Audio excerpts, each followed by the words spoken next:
What's up, everyone? Welcome back to the Fantasy Files podcast, where we talk about our favorite fantasy series and topics. We are your co-hosts, Spencer and Gabe, and today we are once again joined by our friend and now recurring guest, Chris. How's it going, man? Pretty well, Spencer. How you doing? Doing good.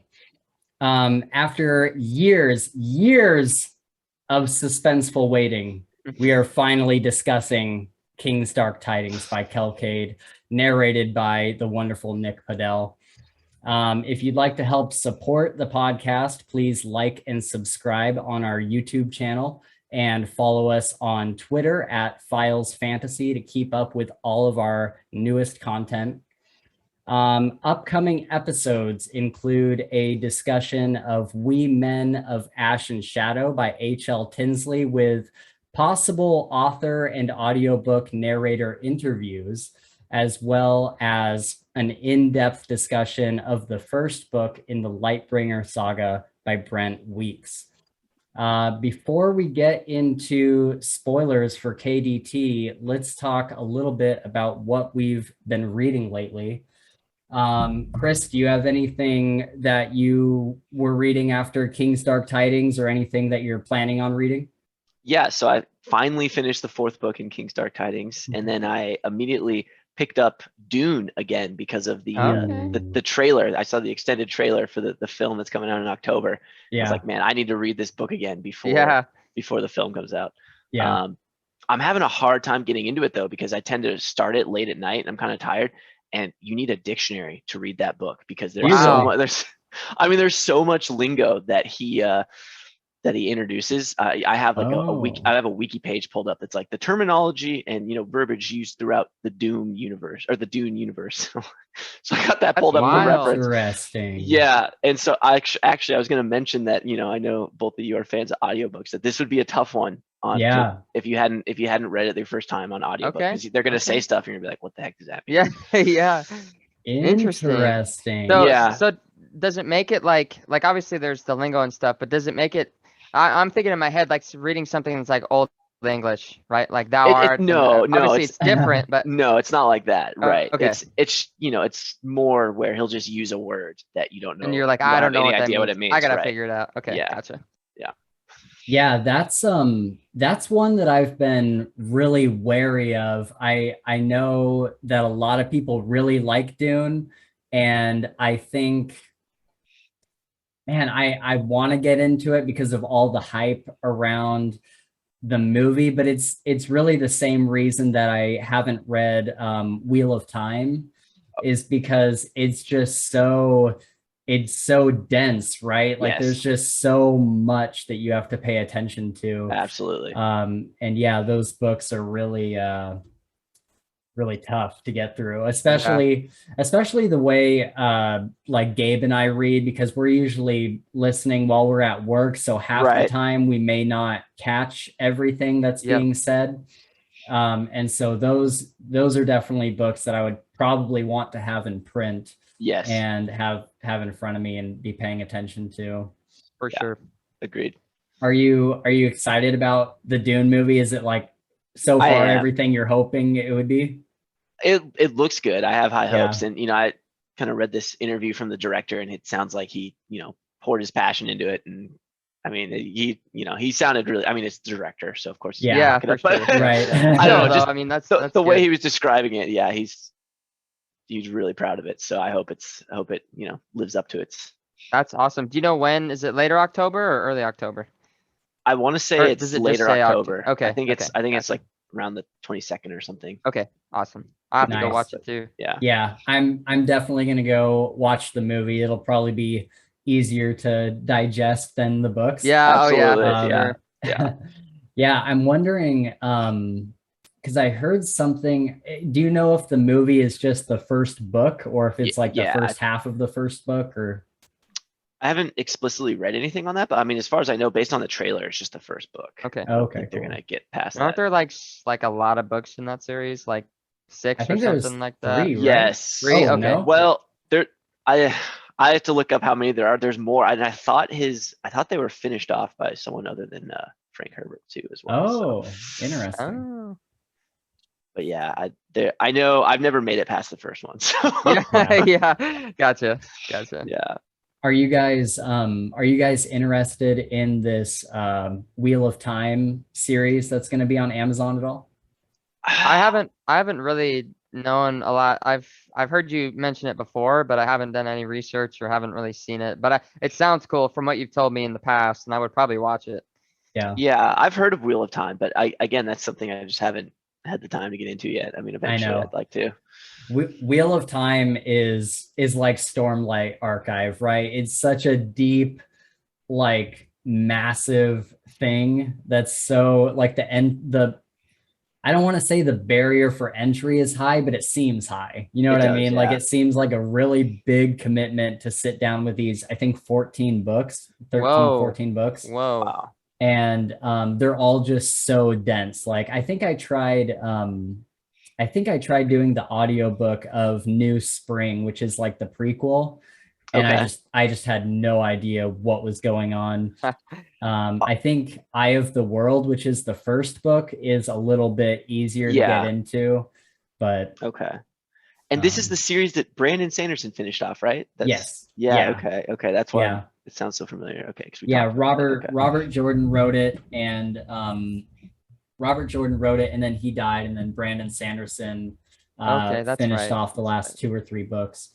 But yeah, it seems like an interesting concept. It's a big world, and like all the people that are like really, really, really hardcore into fantasy are like Wheel of Time is like their favorite thing ever. I'd like to read it. I will at some point. Yeah, right. Someday. And the other thing I really, and like this is my like shallow self talking, I want to read it specifically because the book covers are so cool, especially like certain sets. If you put them all like next to each other, it says like the Wheel of Time across them all. Oh, that's cool. It would just look so cool on a bookshelf. I want to get them, even though I haven't read them or don't plan on reading them. You're like, I'm just gonna have them there. We're taking notes for birthdays, mental notes. Yeah, exactly. That's right, exactly. Yeah. Oh, Christmas. You'll be spending. I mean, if you're going that route, it's like $400 or $500 to get all those. Oh, whoa! Yeah, they're like special edition. Yeah, I know. Never mind. Never mind, Spencer. Speaking of which, though, I sent my mom a link for a extremely like super special edition of Name of the Wind, the first in the Kingkiller Chronicles. Okay, and it's like a $200 book, and I think she might get it for me for Christmas. Nice. It's like it looks like a shadow box, like it's leather, and then it's got like this little pocket that's kind of embedded in it, and there's like a little wooden lute that's inside it, and then it says Name of the Wind at the top. It's really, really cool. That's super sweet. Yeah. So I guess that's a series I have to read too, the Kingkiller Chronicles. Yes. So good. Okay. So yes, good. that is absolutely a must read for you. Yeah. It's a long ass book. I'm not gonna lie. I think the audiobook's like 40 hours of like listening. And then that's for like, I think the first one is a little bit shorter. The second one's like 40 hours. Yeah, the second one is definitely 40. And then like the first one I think is in the 30s somewhere. Yeah. Wow. But it is such a good book. Like you will get to the end of that and be like, I do not regret any of this. Like I don't regret picking this up. It's just such a fantastic. Okay, this isn't a Kingkiller podcast. I'm gonna move on, but it's so good. Okay. All right. Have you guys seen the Lord of the Rings show that's gonna be on Amazon? I didn't realize there was a trailer for it. There's not a trailer, but it's just been announced. Like I didn't know if you guys had heard of it. I haven't. I'm interested. Sweet though. Yeah, I'm not like a huge Lord of the Rings fan, but it seems like the people that are working on it are doing like very, very high budget Game of Thrones level kind of stuff. Yeah, and some of the pictures that have been released look very like high fantasy, and I'm like, this is gonna be pretty cool. I'm pretty excited for it. I hope it is. Yeah. Sweet. All right, Gabe, have you been reading anything after King's Dark Tidings? Well, so I read before I started reading King's Dark Tidings. I went through the entire Land series, right? Oh yeah. Aileron Kong. And I just have to say, so I read it the first time and I loved it. Like it was super good. I enjoyed the crap out of it. It's like my type of book, right? Like super high fantasy and you got all this stuff. And then and I thought I was like, I don't know if I'll like it more the second time, right? And I read it again and I liked it so much more the second time. I got so much more out of it. And dude, like Spencer, you have to try the series, dude. Like Okay. seriously, it is so good. There's so in depth. There's a lot more like meat to it than I thought there was reading it the second time, and I got a lot more out of it. So I did that, and then of course I read King Killer, and then I actually went back and read the first and second book of, Kingstar. KDT, not King Killer. Yeah. Yeah, KDT. And then and that's been it. The last like 3 weeks is just the Nice. land and then KDT. But I'm The- looking the- forward the to our lands, Lightbringer like stuff. LAND. Yeah, The Land Okay. Founding is the first book, and Okay. then there's 6 in the series, and it is so good. It's Briefly, like basically, I was gonna say briefly explain it for anyone who yeah. doesn't know. So it follows a guy named Richter, and he's like, it's a kind of thing where like he's playing a VR game, right, with his friends and whatnot, and he like gets like sucked into the land, which is like this. It's really hard to explain, and I think getting into it, how the world was made would Be a be a little spoiler. spoilerish, but basically he gets sucked into this land like a real like a place, right? fantasy Not in a world. video game. Yeah, super fantasy world. It's all video game like, right? So he's got like stats and this stuff. And I know that sounds Skill points and off-putting, stuff.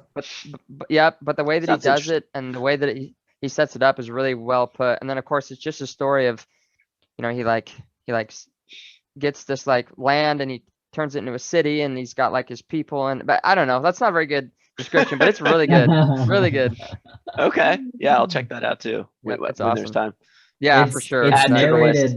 narrated. It's narrated by the By same guy that Nick does Podell, and Kingstar he Tidings. does a great Oh, cool. Okay. job. He does a great job. And you But know yeah. what else? Oh, sorry. You know what You're else good. is narrated by Kingstar or narrated by Nick Podell is King Killer. Oh, perfect. Okay. Yep. Yeah. And Yep. I Be my think next audiobook. My boy Nick. yeah. I think he does an even better job in King Killer than he does in Yeah. Kingstar Tidings, because the voice he uses for the main character Quoth is like So satisfying. that is him. Like that Yeah. is totally Yeah. the type of voice this person would have. I Okay. totally agree. Chris, have you heard of Red Rising, the Red Rising series? Yes. Are you interested in it at all?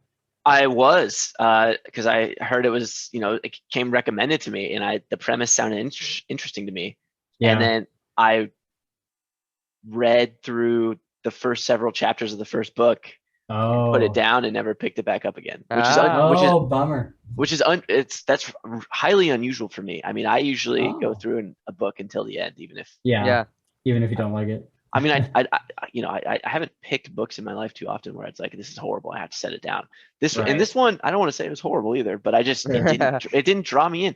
It was I don't know, the main character was just kind of immediately dislikable to me. Like he was just like this young, like arrogant teenager who That's what I've heard. Who just put other people in danger, and I was just like, yeah, you know what, yeah. I don't know. I'd like to give it another chance, to be honest, at some point, because I've heard it's good.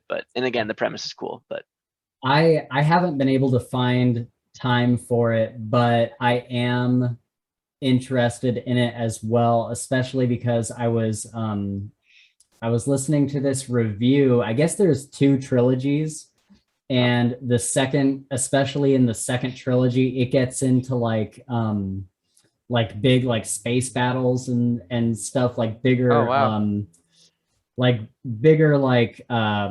it's not so focused on just his story or whatever. It's like the bigger picture of this war going on or whatever. Okay. And I'm like, man, that sounds really cool. And for anyone who doesn't know, I guess what I've been told is basically it's the Hunger Games in space.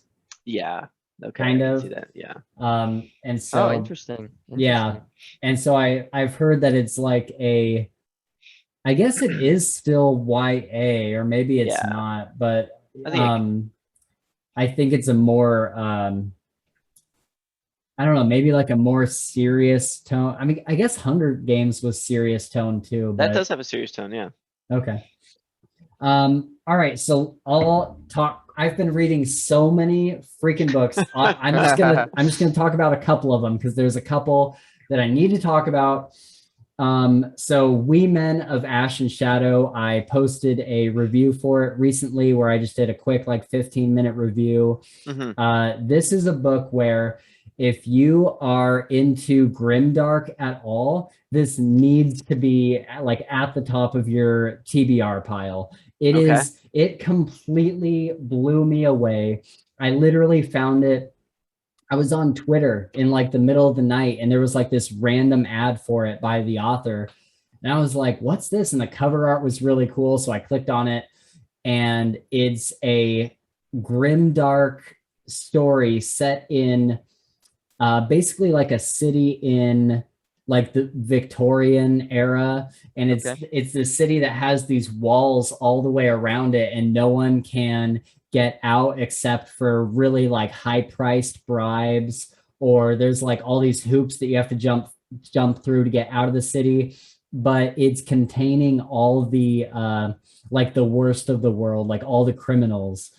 And yeah, and so the city is run by like two or three like major crime bosses. And it follows this character called Vanguard, who is basically kind of like the Batman of the city. He works for one of the least evil crime lord. And it's like a vigilante type thing. Yeah, exactly. He's like an anti-hero vigilante kind of guy. And he goes and he kills all these like way worse criminals, like rapists and pedophiles and stuff like that. And it's awesome. I loved it from front to back, and the ending was so satisfying. It set everything up perfectly for the second book, to where I didn't feel like it was like this cliffhanger, but I also didn't feel like it didn't feel like a cliffhanger, but it also didn't feel like that was it. Like that was just the end of the book and it was a one-off. It set things up to like move forward very well. So I highly recommend that book. I also read real quick, I'll just say I read The Pariah and I didn't like it. And then I read The Expanse.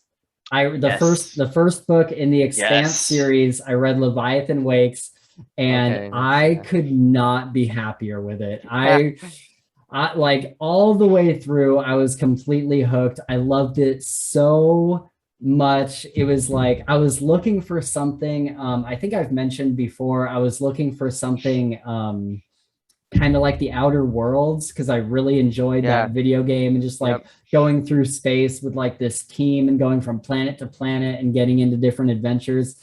And for the most part, I felt like that's exactly what this book did for me, because it follows like two different storylines, and each chapter is going back and forth. And one of them is following the storyline of Holden, who is the captain of this ship. And I don't even know where to begin with what the book is really about, and I don't want to go on a long thing about it. But like, it follows this captain of a ship who's just going from like one mission to the next, trying to like solve what's going on in space. And then the other storyline is this guy named Miller, who is very much a like Harry Dresden in space. Like he's except for like the magic part of it, like he's a detective and he's trying to solve this case, and for the most part he is not flying in a spaceship. He's like on the ground of whatever planet he's on, kind of going from planet to planet and trying to solve this mystery. And I love both those characters so much. I was so enthralled with the entire story. And I already bought the second one. I'm gonna read it after what I'm reading now. And it's not really a complaint, it's just like a shortcoming on my end, is the book is kind of like, first of all, I don't know how anyone could not like this book. Like, I don't know how anyone could not enjoy Leviathan Wakes. But the one thing is, you do kind of have to pay attention to what is going on, because the places that the team is going and the places Miller is going all happens in kind of these innocuous conversations that you don't really feel like you need to listen to.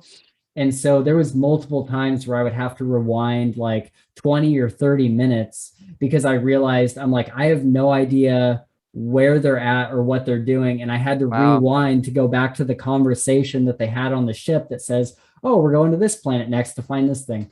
And so it is, you do have to pay attention quite a bit. And it kind of stretched the limits of my focus, I guess. Yeah. Like my, whatever skill I have in being able to pay attention to books and like wrap my head around everything that's going on. Yeah. It definitely pushed those limits for me, but it wasn't terrible. Like at the end of the day, I did understand everything that was going on and finally got it.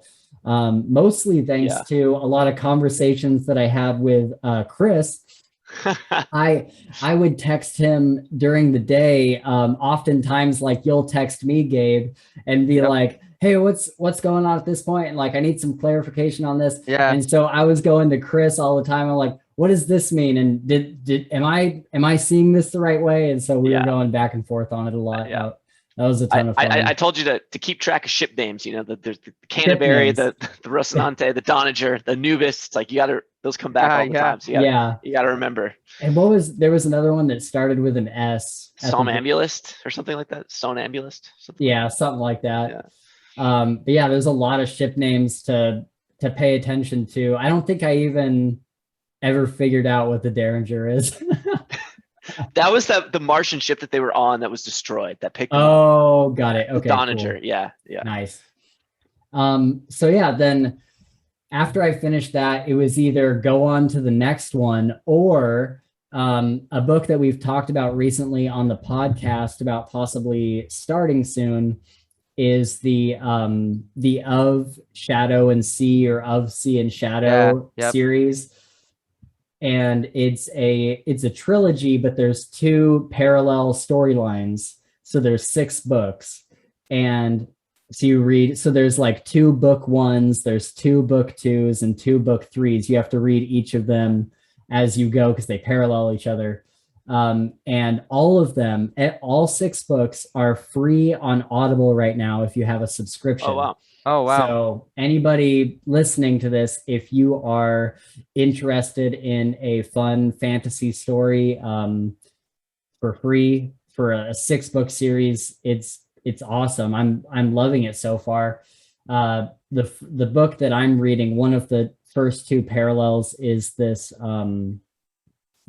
sea captain who is not quite a pirate, but he takes like nobles and rich people and takes them to like find treasure. Like if they have like a prize they want to hunt down or something, he takes them across the sea to find it.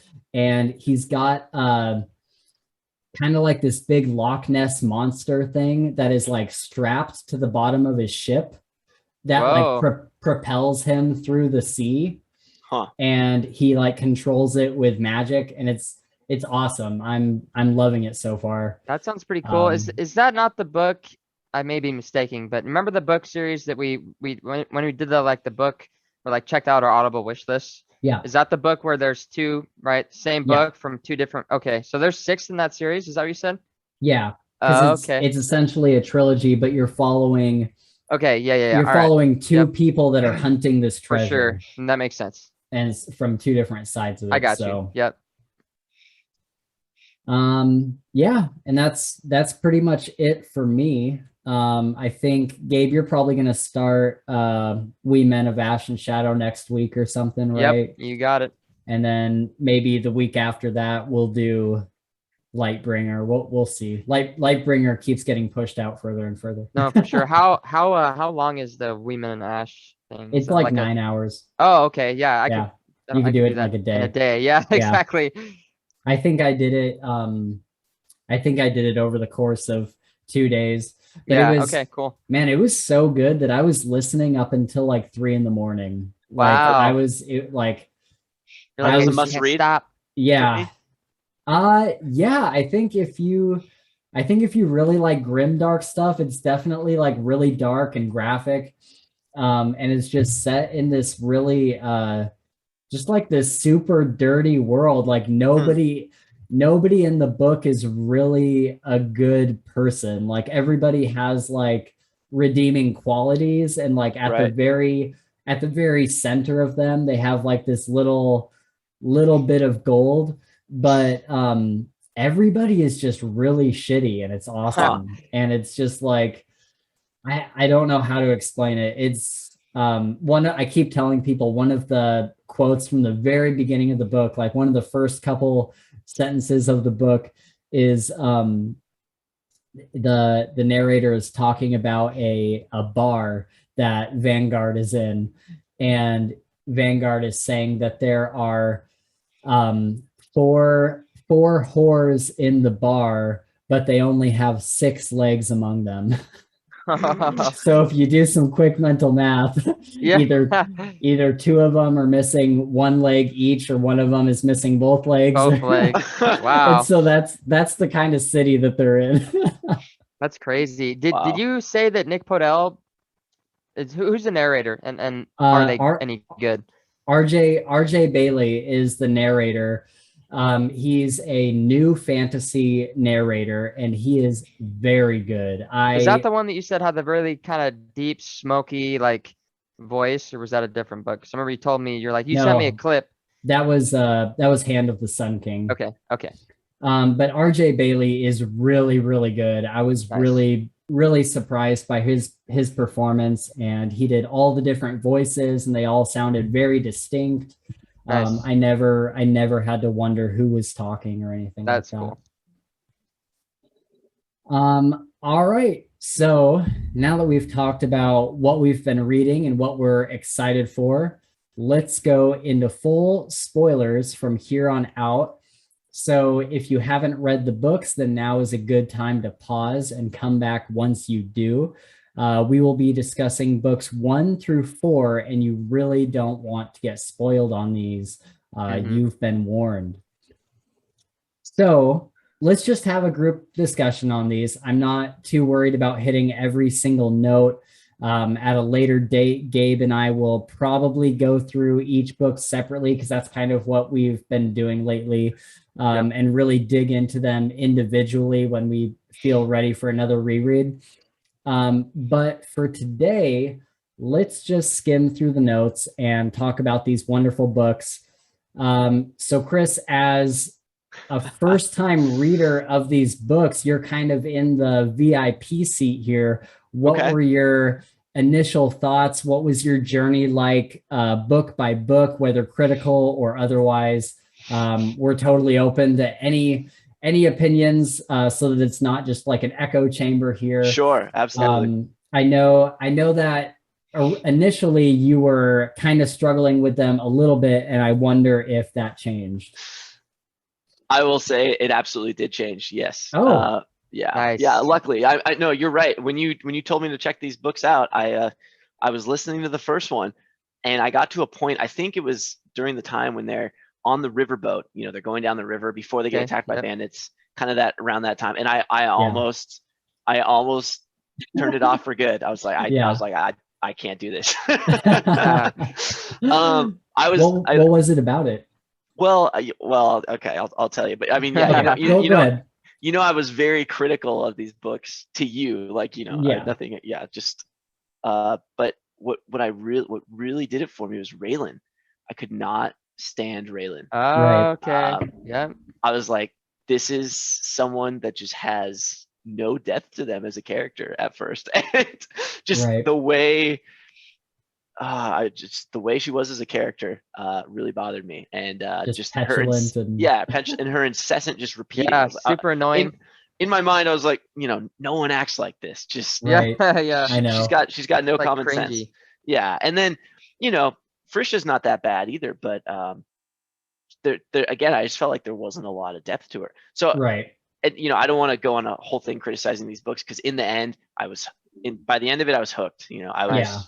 I looked forward to listening to it every evening. I would look forward to getting in my car to go listen to it. Yep. But just initially, it was a rough start, because Right. I'll just reiterate the two things that bothered me were sort of just this, what seemed like shallowness in the characters of, especially the female characters like Raylan and Frisha were just kind of taking up space. And then I was also just slightly bothered at how good Rezkin was at literally everything. Yeah. Yes. Yep. It's just like, oh, here's this serious challenge that Rezkin will easily live up to and conquer. Like, okay. Yeah. Yep. So I think that's an interesting conversation that I want to have in a minute, because I do have a couple notes about it. But yeah, so what by the end of the books, you really liked them. What were, we have a section down below about like our favorite moments and stuff, but what was the turning point? Because you said that you really, really liked book 3, and that's probably my least favorite book. So I'm wondering what this turning point was for you. And I'm also curious what you thought of book 2, because that's my favorite book. Yep, I agree. Yeah, so book 2 is absolutely, I'd say, probably the turning point. I think the end of book 1 got better, because I started to have questions, and there was intrigue about, his interactions with General Markham, and that kind of like intrigued me, and I was like, okay, I want to know more and figure out who this guy is, and so that was intriguing. But by book 2, I was getting interested into it. The introduction of the nobles helped a lot. You got some supporting characters that actually had depth and changed over time, and so that helped a lot. And the tournament itself was very exciting. Just the whole thing surrounding the tournament, and then you finally get some you meet Assyria. Am I saying that right? The sword master. I really like her as a character overall. She's one of my favorite characters, I'd say. But yeah, you get to meet her. The whole Dark Tidings persona is terrifying and awesome at the same time. Yes. So yeah, book 2 is like, that's where it was turned around, and I was interested. Although, like I said, at the kind of end of book 1, I was like, okay, this is getting interesting. It's just initially there's just a rough start, I totally feel it. I think Raylan is a very difficult character. The problem that I have with her character is that she hasn't really paid off yet. I don't know have your opinions of her changed as the books went on at all? Marginally. I mean, not a whole lot. I mean, she's gotten better. She's more tolerable, but she's still just, it's like, man, if you can't see the benefit of having healing abilities would bring to being a warrior, it's just like, I know. For sure. There's no hope for you. Super dense, man. Super dense. I agree. It's like one of the I know. And I think, listen. Yeah. I think her motivations are so simple and so shallow, and that's just the kind of character that she is. She wants to prove herself to like the army and like the men and like the people who like fight in battles and stuff, and she doesn't want to be seen as like she has this like small and can't do anything. And she has this idea of what a healer is in her head, of like this kind of person that swears off violence and is just like healing people, which, funny enough, by the end of book 4, that's like all she's doing. Exactly. So she is kind of pigeonholed in that, so she might have been right. But like I said, my biggest problem with her is that we just haven't seen her used in any interesting ways yet. And I'm really kind of waiting for Kel Kade to put her in a bigger part of the story. Same with Jimson. I really liked I really like kind of like the relationship between Jimson and Raylan. Like I think I just like Jimson so much that I want him to get what he wants. For Right. sure. And so I really want to see them end up together. Like maybe he like saves Raylan from some sort of sword attack or something, and like, you know, they realize that they like each other. So something, it'll be something simple, but I'm hoping that I'm hoping they end up together, because I think Jimson would be really good for Raylan. Yeah, for sure. What did you like Jimson, Chris? I had a feeling that it would be a favorite character of yours for some reason. I did like Jimson. Yeah. He was great in the first book, and you know, even the second, but I mean, after that, he just sort of falls off a cliff in terms of screen time, I guess. Right. Totally. You know? And that's another character that I really want to see come back and have some more screen time. So Gabe, when you first read these books and over the next couple rereads, what were your like initial thoughts on it, and what were your thoughts on it after a couple rereads? Yep. So I would say my initial, I would probably agree with Chris on the first book, taking me a little bit, wasn't quite as long. I think I got into it, 4 or 5 hours in, to where I was like, all right, this is what I was hoping it was. But so me personally, like I watch a lot of anime and stuff like that, and I love the setup where you have this like overpowered character, right? Just like complete, like godlike and crazy, and he has to go out and do regular stuff. So from the beginning, like I knew I was gonna like it. Yeah. And then of course, as you go on, it just gets crazy, and plots and whatnot gets really, really intense and really fancy and very exuberant, I guess you could say.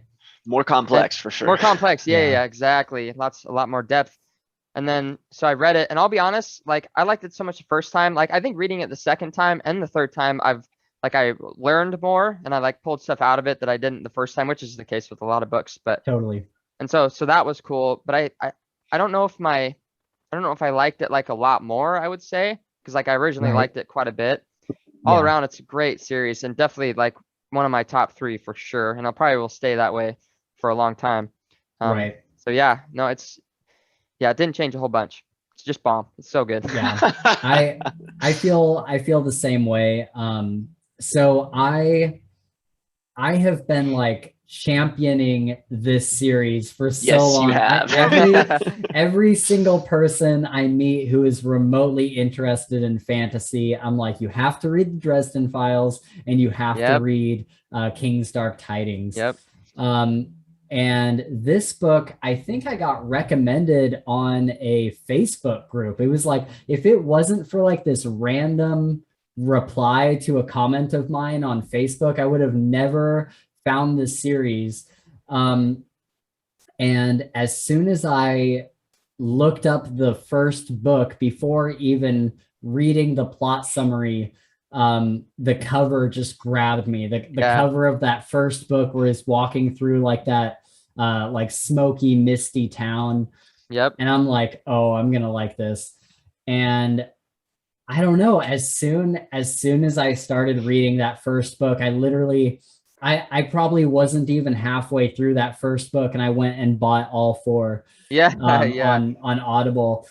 And what was really fun was, up until the point that I started reading this series, was Gabe and I had the books that we had read together were mostly books that I had already read and said, hey, you should read these. And then he would read it for the first time while I'm on like my 3rd reread or so. But this series, Gabe, we read it at the same time. It was the first book series that we like read together as a new series. And so that was really, really fun to read at the same time and ask each other questions and talk about it as we went, and like theories and stuff. For sure.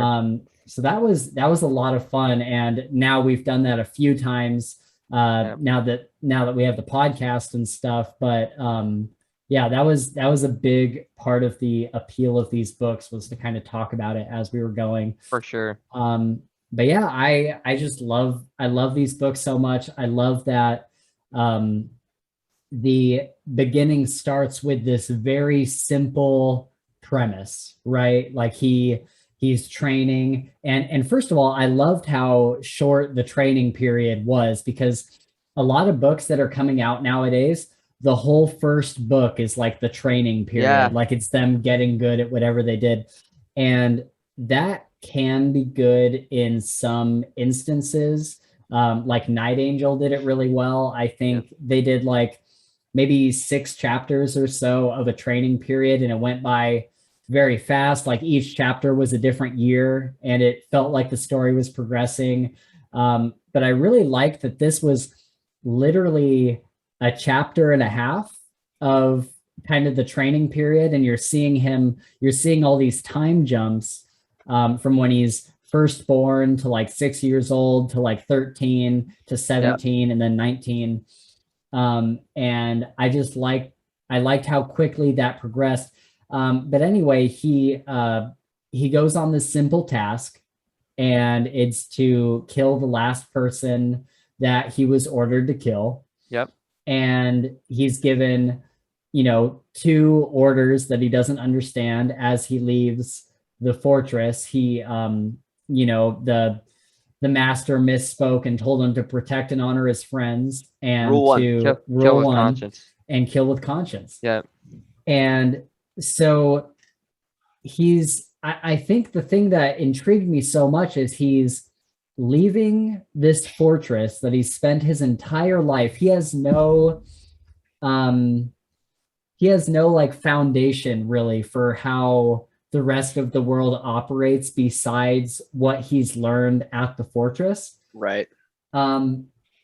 And so then he goes into society. He goes into that first town, and that's probably my favorite. One of my favorite scenes is where he goes into that first town, and he doesn't understand. He's like, the guards are just letting people in. Like, what the hell? Like, he doesn't understand like why, like how this is operating the way it is. And then Frisha comes in, and she, in an offhanded way, calls him friend. And that kicks off this whole, he's like, protect and honor my friend, protect and honor my friend. Yeah. And then Tam comes in, and Tam becomes a friend. And so it, like, literally the entire rest of the story is because of a misunderstanding.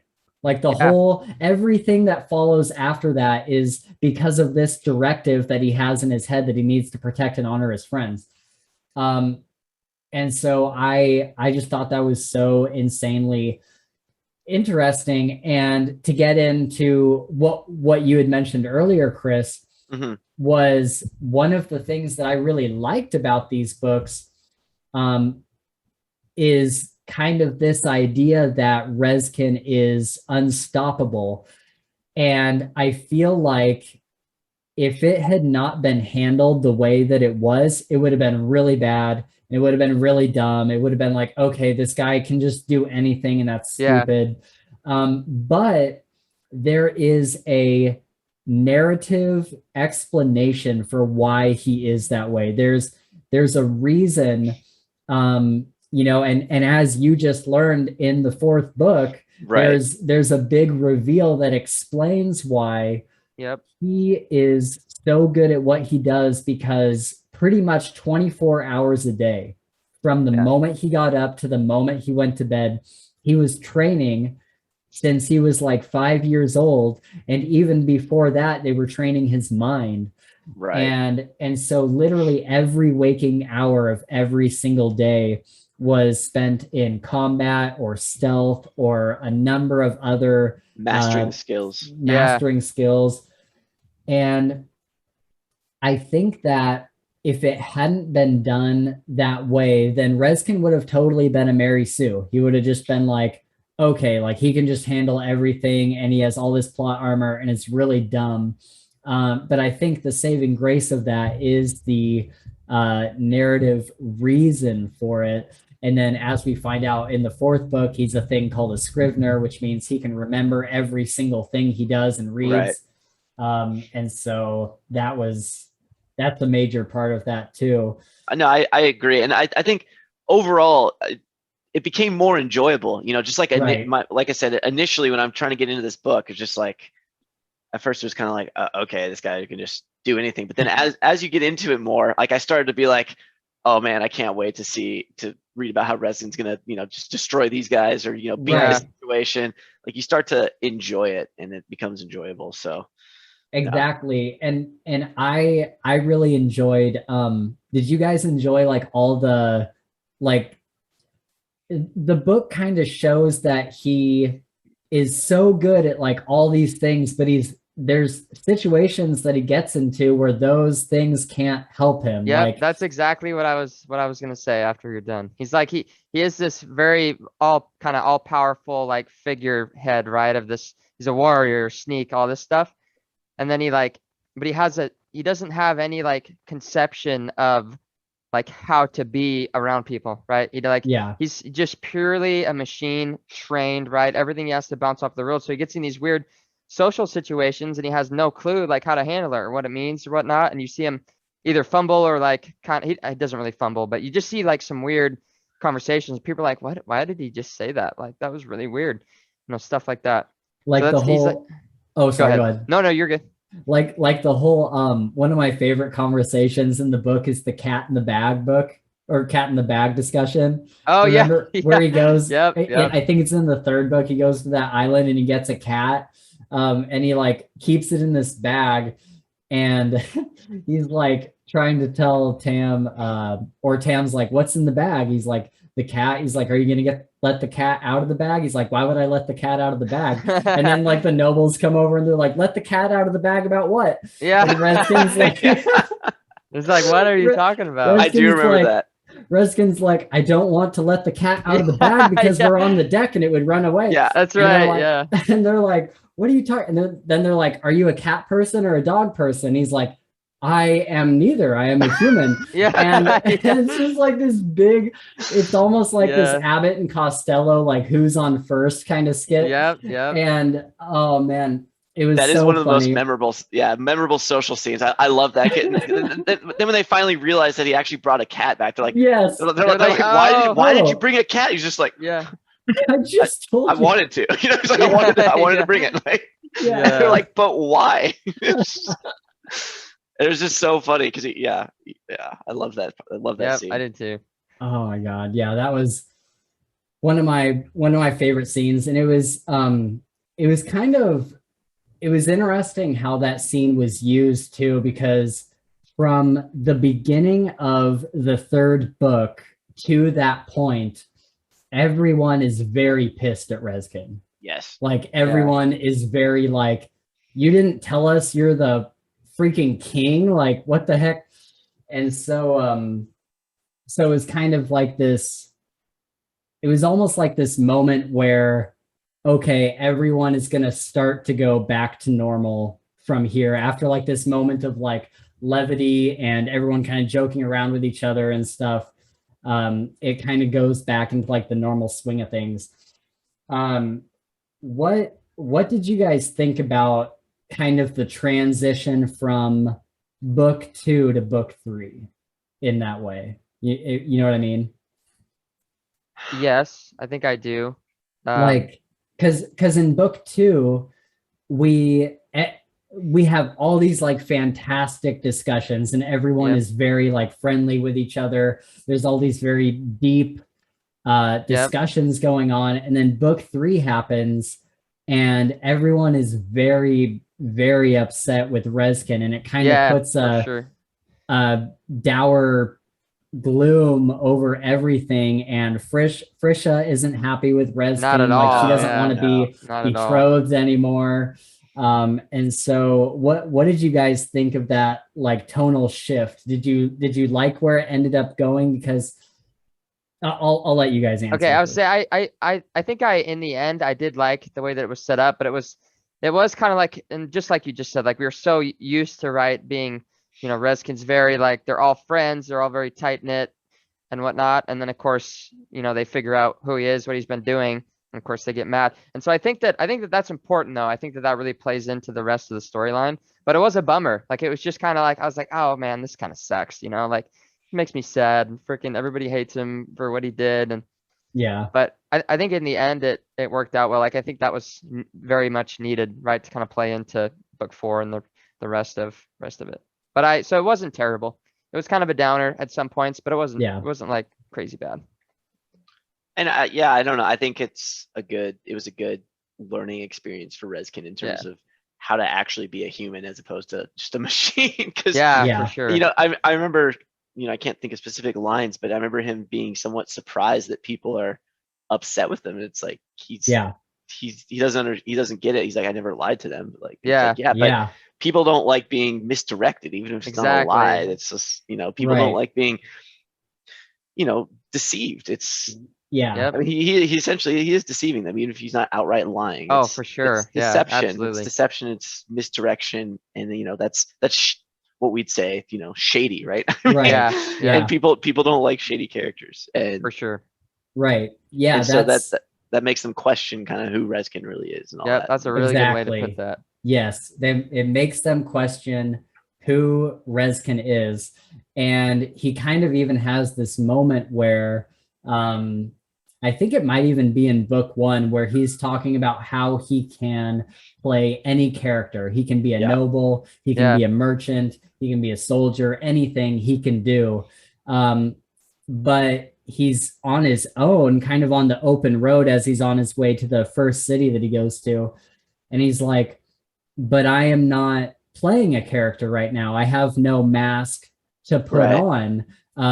So when I'm not putting on a mask, who am I? Yeah. And that's kind of like this really very interesting, deep question about his character, because his entire life, he's almost like raised as a science experiment in a lab. Yes, yeah, right.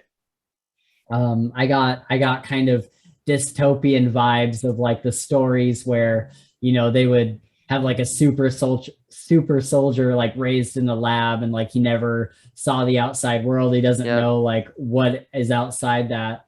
And so he's very much in this kind of echo chamber of his own little world. So the question I have here, and we kind of just answered it, but talking about Reskin, was it dishonoring to his friends to not lie to them directly, but to leave out certain information and lead them to certain conclusions about himself? He is so caught up in the literal definition of a lie. Is what he was doing morally good or bad?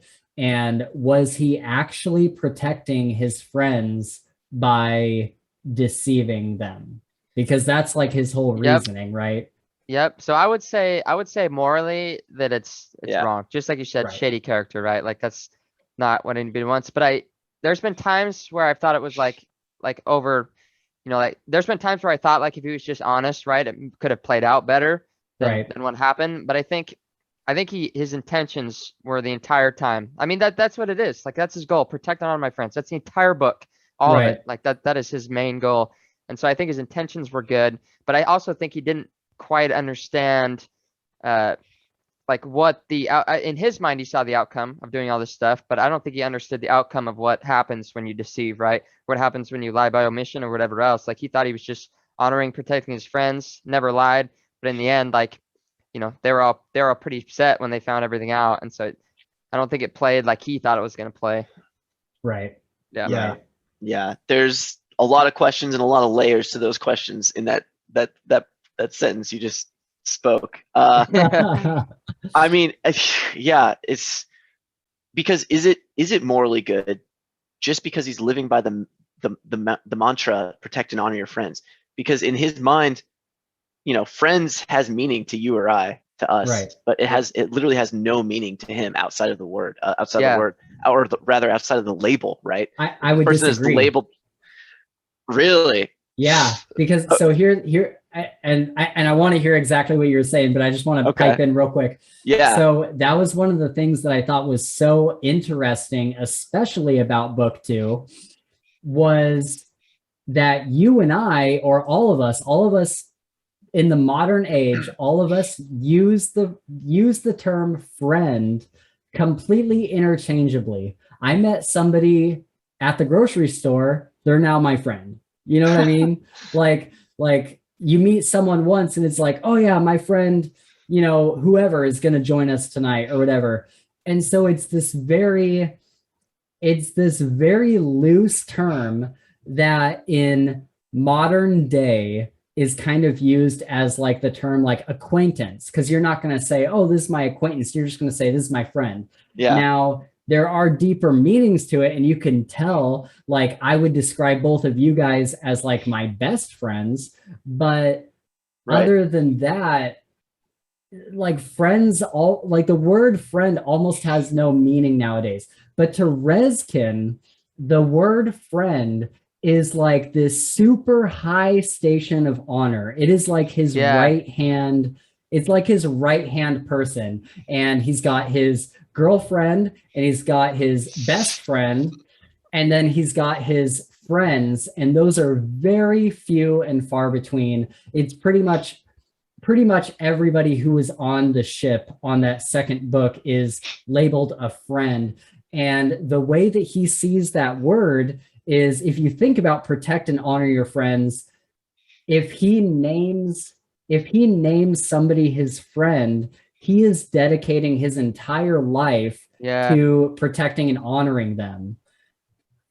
Okay. No, I understand what you're saying. I agree with it to some extent, but see the thing for me is that, you know, when I say someone's a friend, it implies that I care about them on some level, right? Sure, I see. You know, maybe not for everyone. And so for Rezkin, there's always that question: is like, does he even know what it means to actually care about someone? Like, or actually feel like those emotions. Yeah, it's like, right. he may understand. He may have the label friend, and he may hold those people, you know, in high regard and do anything to protect them.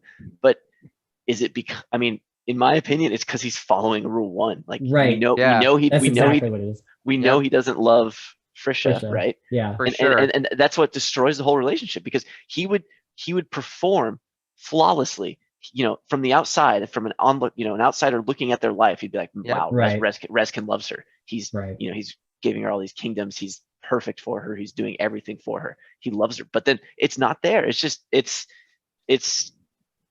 not fake, but it's just, there's no depth, substance to it. It's just there's an important element that's missing from all of it. And so that's kind of, I don't know where I was going with this originally, but no, that's a very good point. Really well said. Yeah, really well for said. sure. So that I guess that draws back to your whole moral question, and that's a tough question to answer, because on the surface it seems morally good, but is it morally good when there might not be that critical element there, you know, that substance, that's that love or that caringness for your friends and your betrothed. So I don't know. You're making me think more. Yeah, you're making me think a lot, Chris. I love it. That's what I'm saying. That's why I started to like this book. It gets philosophical. It's like, wow, what does it mean to care about someone? What does it mean to call someone your friend? Yeah, like, right. But I just to kind of bring it back to your original question and make it a little more, I don't know, palatable to talk about. Just, I think he did do the right thing by deceiving them initially. Just was it morally good? I don't know, but I think it was the right call. It was a smart call to deceive them initially. And you asked, was he actually protecting them? I think the answer is a definite yes. Yeah. In that case, because there's certain things that, you don't want people to know about initially. And I mean, in his case, it makes logical sense to me to hide these things from certain people. Especially like the swords and stuff, never drawing his swords because people know he's a sword bearer. Yeah. Right. So that makes a lot of sense to me. Another note I have here is Rezkin kind of has this twisted logic. I put, Rezkin says he is never lying to people when playing a character because he has no actual foundation of self, whether whenever he is in a character, he is truly being that person, like the character Roy in the third book at Rabella's house. Right. In that moment, he is truly a traveling pilgrim, Right. and nothing more. Yeah. And if you guys want to follow along with these notes, I'm way down in like main characters under Reskin. Okay. But yeah, that's such an interesting point, because it goes back to what I was saying before when he was on the road and he's like, if I'm not wearing a mask, then I truly am nobody. And it comes up later in further discussions. He has no name and he is no person. He has no foundation to fall back on for self. He is just he's a blank mannequin. He's a weapon. I mean, yeah. he's like just a weapon that's been charged with, strict, I guess, command, you could say. Right. And so it's, in a way, his twisted logic makes a little bit of sense, because he doesn't have any like actual, he is not like Reskin. Like there really is no like Reskin, right? So I thought that was super interesting. Yeah, you have a great quote down there. Yes, you want to read it? Yeah. So Reskin has always been both less and more than he seems to be. He is a master of half-truths. We all think we know him, but none of us know all of him. Some, like you, might say we don't know his true self. Nods towards Farson. I believe the striker would say he does not have one. The Zhangri believes him to be a demigod, a being incomprehensible to us. You are disappointed because he is not the person you thought him to be. I cannot be disappointed because I never presumed to know him. That's Wesson. Dude, I'm getting chills. I mean, no, but that was a great quote to record, because that like perfectly sums up what Reskin is. Yeah. I loved that part. That's when they're on the ship and Frisha is in the crate and they do the illusion over her, making her look like fish or dogs or whatever. And Reskin reveals that he is the what's the name of the he's like the master assassin, the Raven. Yeah. And so Frisha's all upset, and Wesson kind of has this moment. Somebody asks him, like, does this not bother you? Yes, to Wesson, like, does this not concern you that he is all these things about him that we don't know? And this next quote, Wesson says, no, I have many problems with it, but the fact remains that King Bordrin, your father, had you trained this way for a reason. And then there's this really sweet moment, like a sentence later, that says, I believed in Bordrin and I believe in you. And I just love this relationship between Wesson and Rez. Yep. There's so much like mutual respect between both of them. And neither of them are, I might be safe to say neither of them are really like emotionally attached to each other, but they have this relationship like they are, like in a like a friendship. But obviously Reskin doesn't have emotions, and Wesson knows, like he said, he never presumed to know Reskin. He doesn't have any foundation for like an emotional attachment. There's a point where it actually says that, exactly that. I never assumed, or I never assumed, like he was something else. He just kind of like would see it and let it happen, and then I think through that he gained a more understanding of Reskin than all the other people, right? Like and the people that like thought he was this and saw him like that, and which is really cool. Right. And the quote that you just read, Chris, is really interesting, because it kind of shows Reskin is truly someone different to each person.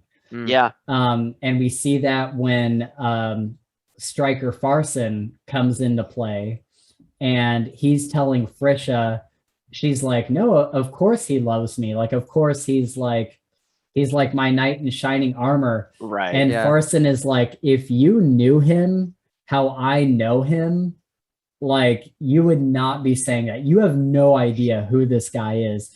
And Right. then the Zhang Ri sees him as this like it said, demigod, like kind Right. of like this godlike person that he has like actual faith in, like religious Yeah. faith in Rezkin, thinking that he is some sort of god. And so everybody kind of has this different facet towards him, and no one is on the right track. And there's even a moment in, I think, the fourth book when Frisha, Rezkin goes to the assassins that are out on that island he has to get their daughter back, or no, yeah, he has to convince the Lon Laresh girl to come over to the Assassins Guild. Yeah. Yes. And so he's in there doing his thing, and he looks up, and Frisha is up on the balcony with the Zhang Ri. And when they all leave and they're coming back down, Rezkin says something like, when he's in the middle of it, Rezkin's like, he's like, you would be doing nothing by killing them. I do not care for them at all. And then when they're walking out, Frisha asks him if that was real. And I forget what he says, but basically he plays it so that whether the Zhang Ri thinks one way or whether Frisha thinks one way, it won't come into conflict with what he has put out. And so, because if he says openly, yes, I very much care about you, Frisha, or whatever, like I don't want you to die, then the Zhang Ri knows that that's a weak point for him and will, mess with Frisha. And so there's a point where the point I'm getting to is somebody asks, but who are you lying to? Because you can't be telling the truth to both of them. Yeah. And he's like, how do you know I'm telling the truth to either of them? Right. And it was kind of like this more misdirection. Oh yeah, like, oh my God. That's right. I remember that. Yeah. I love moments like that. So I guess a question I wanted to ask then about Rezkin, we've talked about how he plays all these different parts. And I think there was a point where he's even said himself that he is whatever he needs to be at the time, or that the person he is whatever's required or whatever the situation requires, something like that. Right. But so what I wanted to talk about is that true though? Does Rezkin?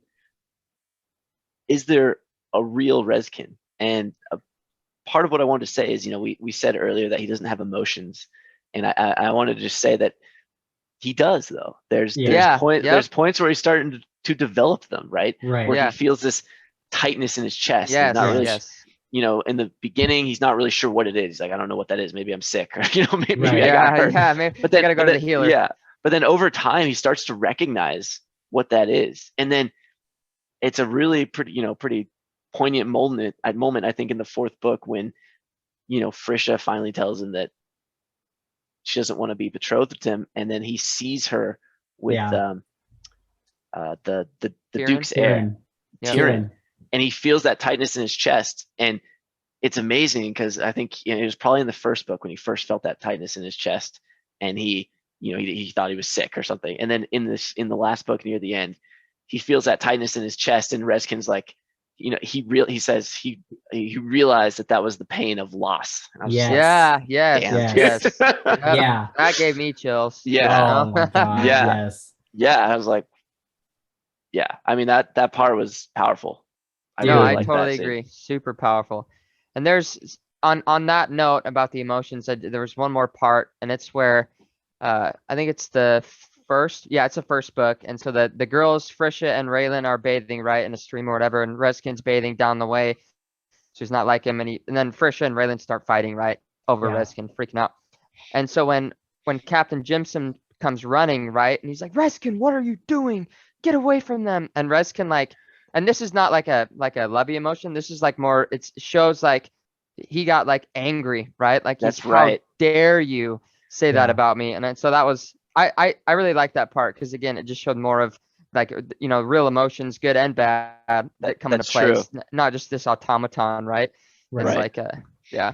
That's true. No, that was anger, real anger. Yeah. Questioning his True honor. anger. Exactly. And Tyrion has this really good quote when he's talking to Frisha before they get together, in the fourth book, where Frisha tells Tyrion that Rezkin does not love her, and he says, "I think he does, but he just doesn't know what love is because he's never been shown any." That's Yeah, that's yeah, right. That's true. for sure. Yeah. I really like that moment, and it put a lot into perspective, like really, like, we read this on the page or listen to the audiobook and we get the idea of it, but for a minute, like, really think about getting raised in a cement box. Yeah. And It's terrifying. you have no like frame of like relation, like you have no way to understand what an emotion is or what something feels like, because when we're young, we go to preschool and we go to kindergarten and all these other social activities, Right. and we understand when somebody hurts our feelings, and we understand that we love our parents and stuff like that. But he has no frame of reference for that, because he didn't love his masters, although he does say later on that he feels a tightness in his chest whenever he thinks about the masters and the strikers, but he doesn't understand what that is, or at least not immediately. Yep. Absolutely. I totally agree. So I think that's a super interesting topic. He literally has no way to distinguish these things.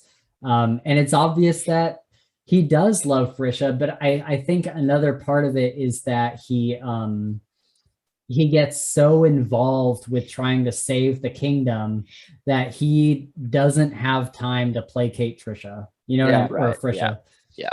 He doesn't, like, things are getting so big and like almost, I mean, everything is within his control, but everything is getting so out of control in general that he's like, I have to focus on this, because rule one is not loving Frisha. It's protecting and honoring his friends. And so that takes priority over all else.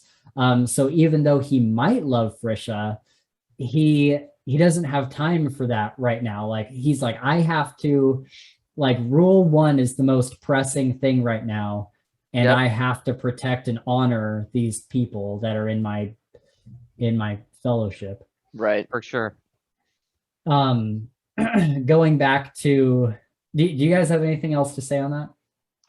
I was just gonna say, just to wrap up on that, is I hope that we see that further developed in the next book, or books potentially. I don't know how many are coming, but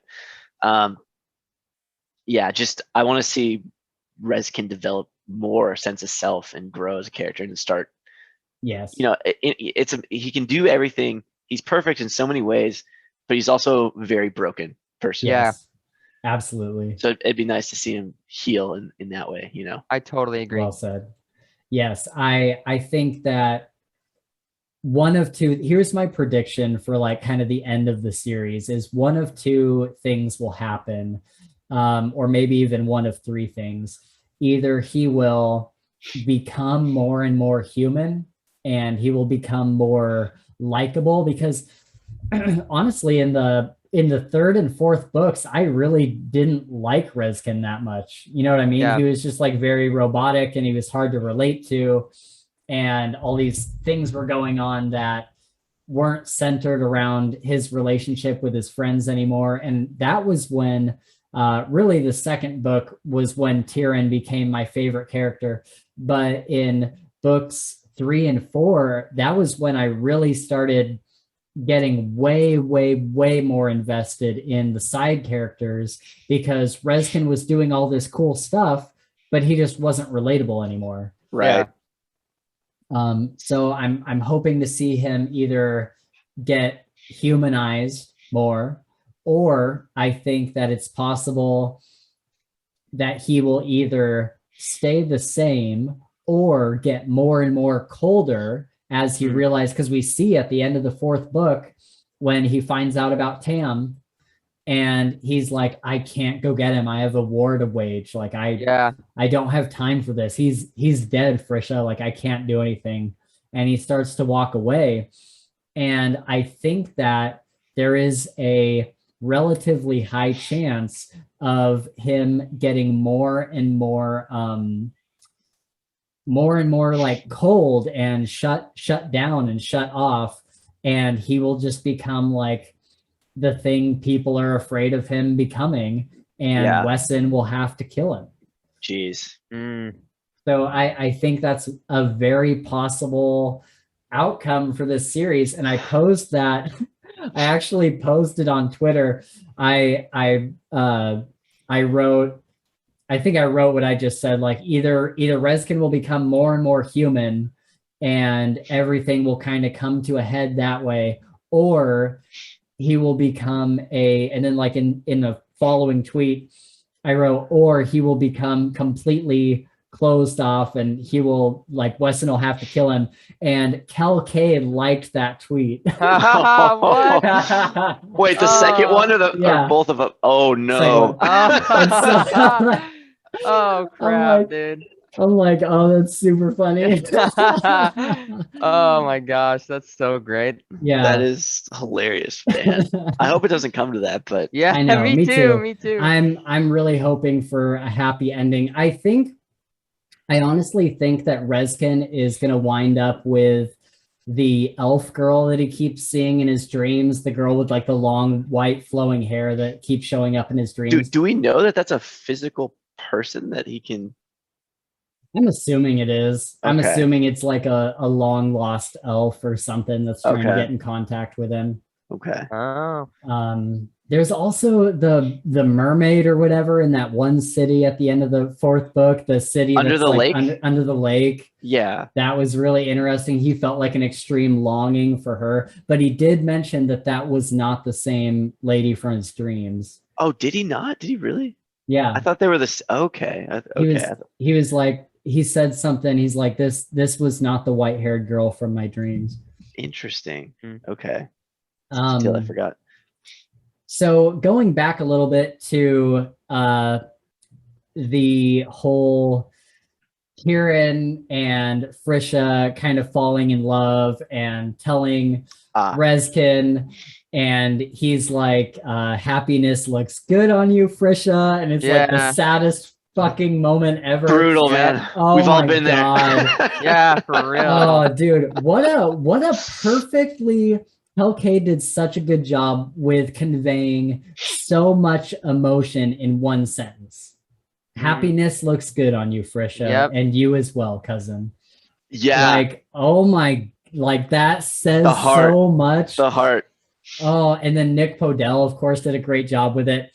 Of course, yeah. But on Reddit, Satan's Idle Thoughts asks us, he asks us, will you consider discussing the possibility that Tyrion deciding to tell Rezkin that he took his girl and lost his best friend to slavers in the course of 2 minutes might have been the single dumbest decision anyone has ever made in the series?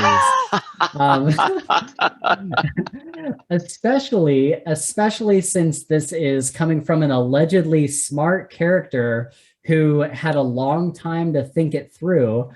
I mean, Rezkin is kind of unpredictable. He'll try to take over the world and help his friends and implement humanitarian efforts, but then he'll coldly kill anyone who gets in his way. He says that he won't tolerate traitors and views everyone as a potential threat. I'd at least be concerned that the semi-betrayal would cement in his mind that he truly cannot trust anyone, which might make him even more colder. And knowing what he does about the purpose of the Res and his upbringing, an even colder Rezkin might not be a good thing for the new empire. Woo! Wow. Yep. Wow. Okay. So that's a great question. Just a couple of thoughts right off the bat is that I guess first of all, taking Rezkin's girl, because of the way Rezkin is, that's Yeah. almost not a betrayal to him, right? I know. Yeah. To anyone else, it would be, right? Yeah. But just to the sort of the way Rezkin is, that doesn't seem to be something that would fall into the category of betrayal. Right. I don't know if you guys agree with that. No, but I totally do. I totally do. It's just not in Reskin's like repertoire to like have those to have those like vengeful, jealous feelings. have it filed in over that way. relationships. Yeah, exactly. Yeah. And then I guess the second thing that I would say is Tyrion was very worried and conscious of what he was about He to was do. terrified. He was very terrified. But again, the whole noble honor, I think, was driving him to just be like, well, if this is the last time I talk to you, Frisha, then I love you. Right. Yep. Yeah. All his whole, you got to be the honorable noble. So I don't know. Right. Yeah, I think the interesting thing about that is it is kind of a question of, will Rezkin see this as a betrayal or will he not? Because we see in book 3 when he touches that door and he goes all crazy for a while, there was things that got brought up that I was not expecting. Like when he was super heightened and thinking of everyone as a potential threat, he was thinking like Tyrion might still want the crown, and Frisha is upset at me for whatever reason, and all these various things. Like I can't quite trust Shazar and Roik. Is that the other name? Rourke, yeah. Rourke. He's like, I can't trust Shazar and Rourke. Like, and so it was kind of like, this is like how he actually thinks deep down. And so it is an interesting question of, deep down, does he see this as a betrayal, or does he, like, how is he filing this? And so it's, I don't know, that whole situation is kind of crazy. And were you guys really rooting for Frisha and Rezkin or not? So I think in the beginning I was, and my goal with that was to see if Frisha could kind of show Rezkin and turn him more, into a human, I guess, like kind of that was spread those feelings. Yep, spread those feelings to him and whatnot. And then as the books continued, right, and you realize that this is something else, right? It's not, Rezkin doesn't love her, like it's totally separate, it's just protecting. Then after that, I was super stoked for her when Tyrion like expressed his feelings and they had their little moment. So I was like, you know what, that's probably really good for Frisha, as much as it's gonna hurt Rezkin, or so-called hurt Rezkin, I guess. Rezkin. So yeah, that's What about you, Chris? Well, so I don't know if I'm going to be the minority here, but Frisha is lower on the list in terms of my favorite female characters. Definitely. For you guys too. Yeah. Yep. Okay. Well, so before we get into that, but I'll just say that to me, she just is not the person that I see as capable of being the one to marry Rezkin, because and a large part is because of her naivety. I mean, she was, for the longest time, she was just believing that he's the knight in shining armor. Yeah. She's like, oh, he's my prince. Like she was living in a fairy tale, right? Yeah. The kind of person that should be with Rezkin is the kind of person that needs to realize who he is, what he is. For sure. That can work with that. I mean, she was just living, with a veil over her eyes for the longest time. And then when, Farson and among other things kind of made her see the light, she didn't want it. So, which, it's not, there's nothing wrong with that, right? I mean, that's fair. I mean, but I had stopped rooting for it. I don't know, probably if not the entire fourth book, then through most of the fourth book, I kind of stopped rooting for it. There was, a part of me initially that was like, man, I'd like to see this work eventually. It's kind of sweet, but then you realize that like there's just no way that it'll ever happen. Yeah.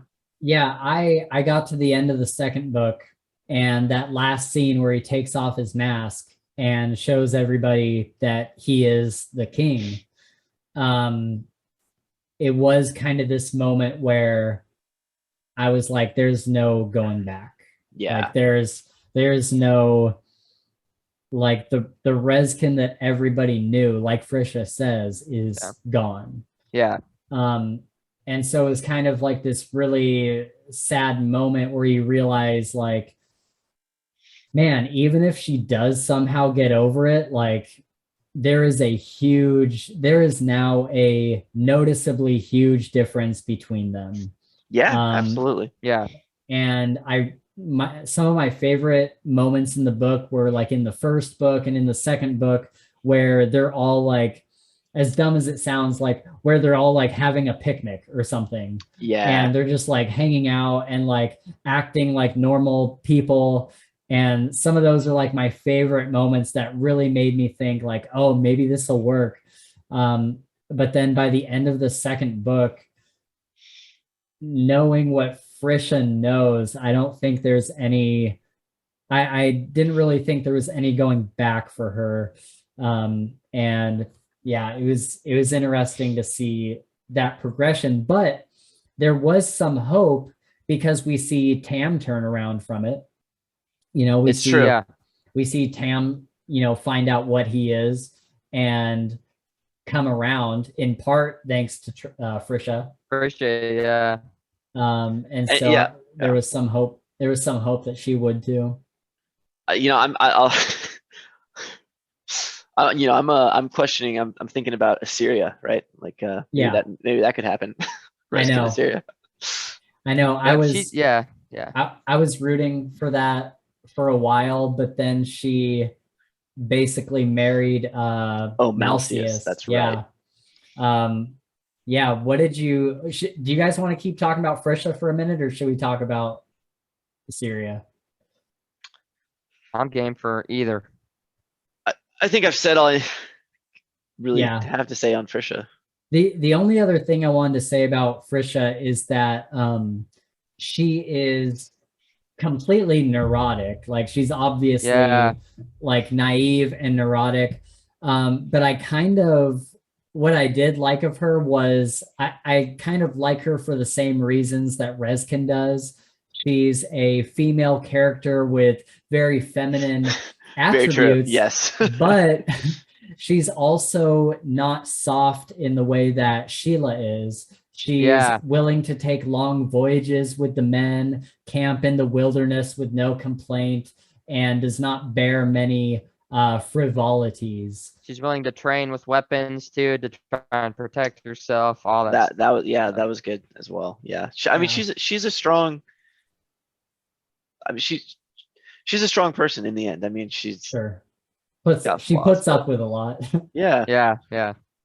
But she is very bipolar though, like super quick to like freak out.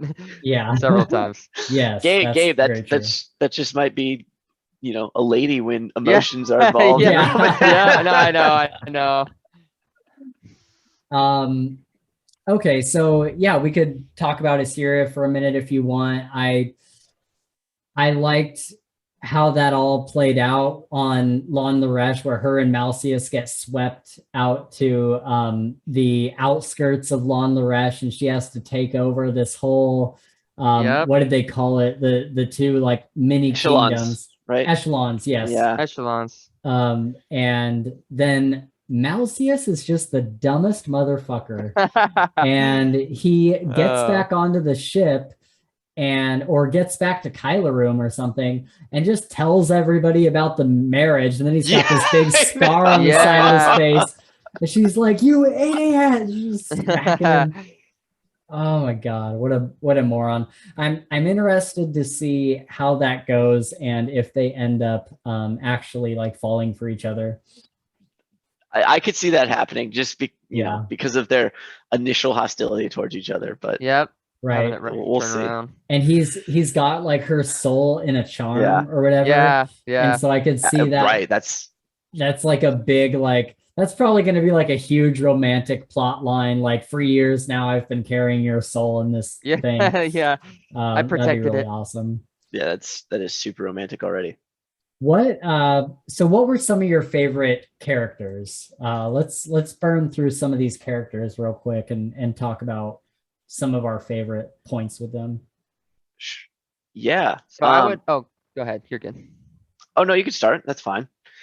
Okay, I was just gonna say so one of my favorite characters was Wesson. Yes. I love Wesson, the way that Same. he speaks, the way that like he's very like not crazy emotionally involved, right? He's very calculating and how he answers and does things, still with emotion, but Right. and I love the way that he uses magic. I just love the whole battle mage thing, right? Like he's so incredibly powerful, but he pushes away that side of him, right? Because he doesn't like what happens, he doesn't like the way it's feels. So I love the internal battle that he has, and of course when he has to use his powers and destroys the ship and all this stuff was super cool. And so he's probably one of my favorites. And then I would probably say, and this is going to sound kind of weird, but I really like Nettie and the way that Lady Nettie and the way that she I do interacts too. with Wesson. Interesting. Yeah, I really, really enjoyed that. The whole thing, and Ilinette. I don't know. I'm just a sucker. Yeah, Ilinette, that's it. Just a sucker for that kind of stuff. So, but yeah. So there's probably my two favorite. It's more of Wesson, but then I like the interactions between Lady Ilinette and him. I actually was going to bring that up earlier, is that one of the reasons that I liked book 3 a lot was because of the introduction of Ilinette. Yeah. Oh, interesting. Yeah, and I know that was one of your least favorite books, but for me, I was like, okay. Yeah. And not that I I need like a strong female character in a book that I read or something, but it's just I was kind of disappointed in Frisha and Raylan as characters in the previous 2 books, and we didn't really know Assyria from the second book too well. I mean, she was there, but we didn't really know her too much. But then in book 3, I was like, okay, here's a female character that I actually like. Like Ilinette is, she's a princess, she's been raised that way, but she's actually intelligent. Like she's got skills, she's smart. And she's had a pretty rough hand dealt to her. Like her father tried to kill her. But she's rolling with the punches. Right. So for me, that was like, okay, I like this character. So yeah, Ilinette's actually one of my favorite. I really hope that we get more of her. And her, her interactions with Tam. So actually, Tam, so that was and then obviously second Wesson as a character. It's funny, his voice, I always picture him as, and because he was riding a donkey in the very beginning, I picture him as like Friar Tuck from Robin Hood, like kind of fat and like I mean, I know that's not how he's supposed to be, but like wearing like monk robes. But I mean, I know that's not how he's described, but I just can't get that image out of my head. But especially since they give him so much grief in Lon the Resh, like everyone's that was so good. They're like, this is my mage Wesson. Like, he's a boy. Failed like, battle mage. Yeah, right. A failed battle mage, and everyone's giving him so much grief. Like, there's one point where like, are you sure he's a boy? Like, it's like, yes. And then Reskin looks at him and he's like, no, I'm that's not. Right. Yeah, that's right. But yeah, Wesson's always favorite. And there's another scene in Lon the Resh where the Lareshi queen, it's like from the perspective of Wesson for a second, and she's angry. And it's like the Lareshi queen looked like her head was going to explode. Wesson considered making it happen for a few seconds. Something like that. I was like, that's funny. But I obviously I love his power and how he tries to contain redirect it. He's a great character. I love this moment where I'm trying to remember exactly what it was. Maybe I have it in the quotes here. Can we pause for a second? And only because I have a question. So I think I may have gotten confused. So from Lon the Resh who is that? Is there a Lady Nettie in this book? Or like a Nettie? Lady Nettie is what they were calling Ilinette from Shenner, yeah. All right, okay.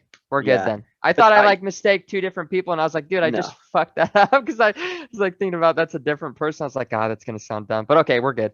Yeah, Lady Nettie is Ilinette. Okay. Right, Perfect. Spencer? Yeah. Okay. Okay. Awesome. Okay. Okay, so Weston has this great moment, and Nick Podell did the voice so well. And he's telling Reskin what kind of magic he can do, and Reskin is wondering if he's good at enchanting and alchemy. And he says to Reskin, yes, I am quite good at enchantments and alchemy, but only certain spells, of course. And Reskin says, what spells are those? And Weston says, the kind that explode. Yeah.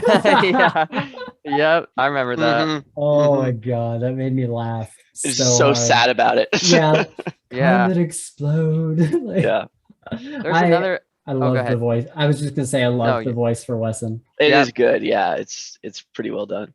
I do too. There's another moment. I'm not sure where it is, but Wesson's like talking about his power, or maybe it was when I'm not sure, but basically Reskin brings up to him like the uses of destructive magic, right? Like Wesson thinks it's just this like kind of bad destructive thing, and Reskin's like, well, what about like, you know, like destroying the invaders, which is sickness, right? The bacteria that gets Infection, inside of yeah. infection, yeah. And so I thought that was really cool, and it made him think. You could tell that he was like, and he even says that, you know, I never thought of that. Right. I don't know. That's just popped into my head.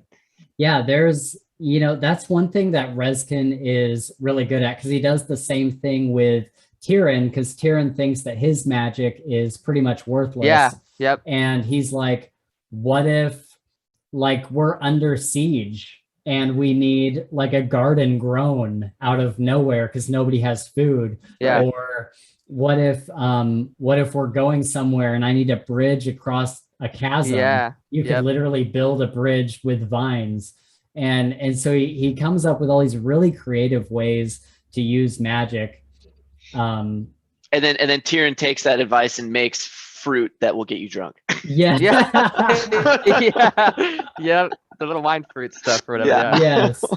I think even somebody, it might have been Frisha, who just like face palms. Yeah. Because he like goes up to her, he's like, we got Yeah, the coolest he's like, thing. really? Yeah. He was so Yep. proud of that. Yeah.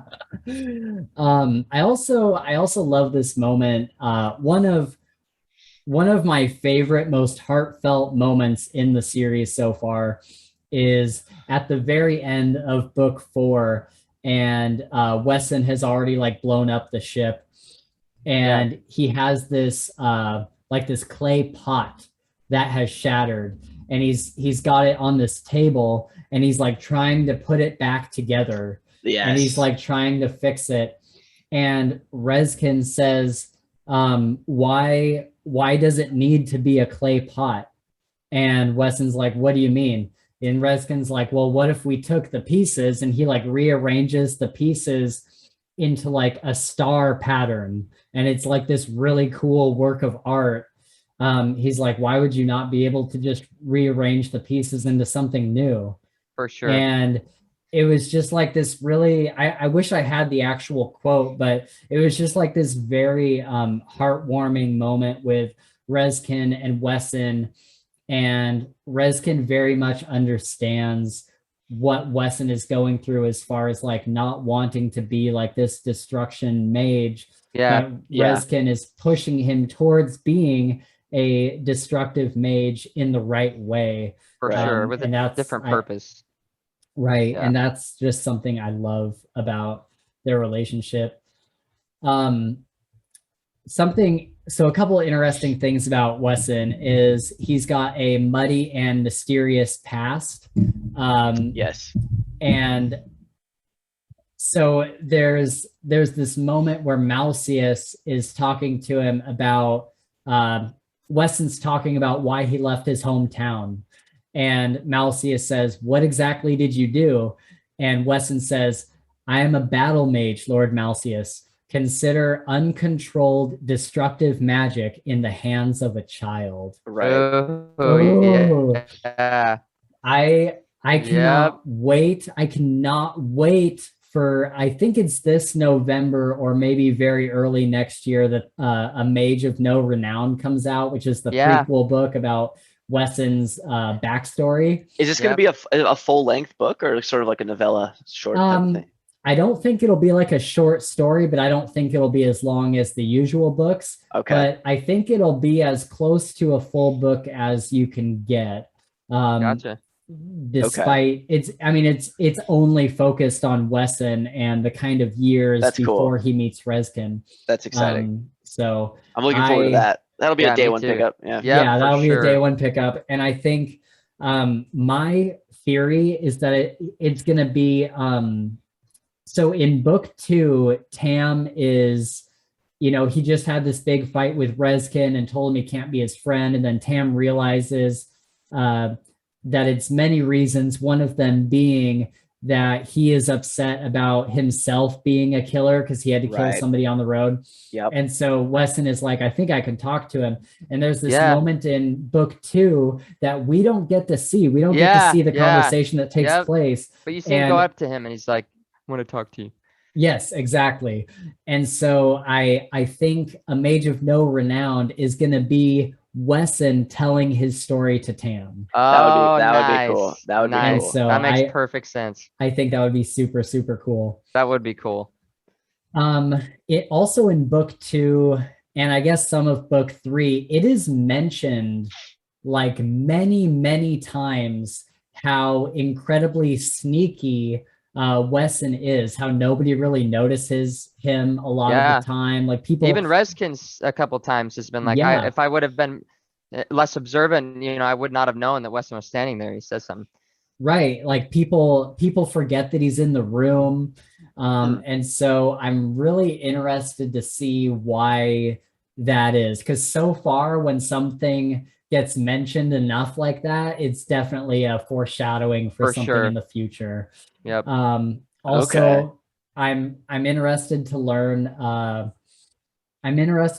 how his father died and why, because his father died under like super suspicious circumstances. His dad is like this very prolific earth mage, and he had a quarry fall on top of him, and suspicious because he could have just like split the quarry or like done whatever because it's earth. Right.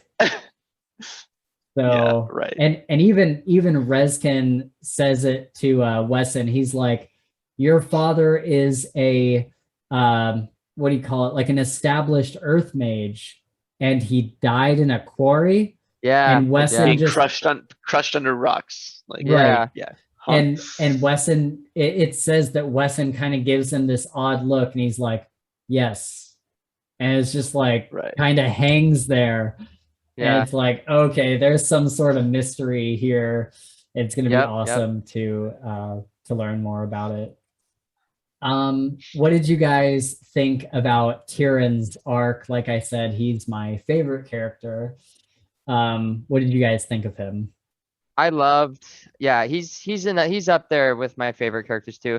I loved this arc, and I've talked about this before, but like the first time meeting Tyrion, like Tyrion's the one that like spilt crap on Frisha, right? Okay, yeah. So that scene right there, like the Nick Podell, the way that Kel Kade wrote it and all that stuff, just made the inside of me just despise him. Yeah. Right? Like he's just this pompous asshole, like what a dick type thing. Yep. And so and I love characters like that because it makes me feel so much, right? Like I get so much feeling out of it and just kind of this anger, and I'm like, wow, that's. But then of course, as he is around Reskin more and kind of like Reskin's like trying to show him, right, like that commoners aren't just this trash, they're not just garbage, and it's an honor thing. And so it's super cool to see him grow through that and kind of start to like change his mindset a little bit on the way that he's been acting and what honor really is and how it affects him. And so that it might be one of my favorite arcs, I would say, out of the whole book. Yeah, it is good. It's so easy to forget that was the same Tyrion that they met at what were they at, some like fancy restaurant in in the Noble District or something. They're in like a cafe or something. And I honestly, I think I actually did forget that at some point, like in book 2. And then I realized, I was like, oh wait, that's this. Same Tyrion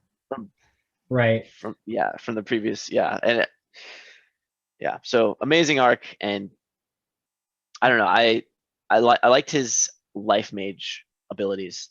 He was finally able to use them. to fight demons when he's fighting that thing. Yep. Dude, that was Yep. so sick because he Yeah. had like a bag of seeds. Yeah. And he throws the seeds and like he makes all this stuff grow out of them. That was so cool. And then that was a great scene. Then he tapped into the what's the little ent type thing? The little forest nymph. The yeah. Catergan.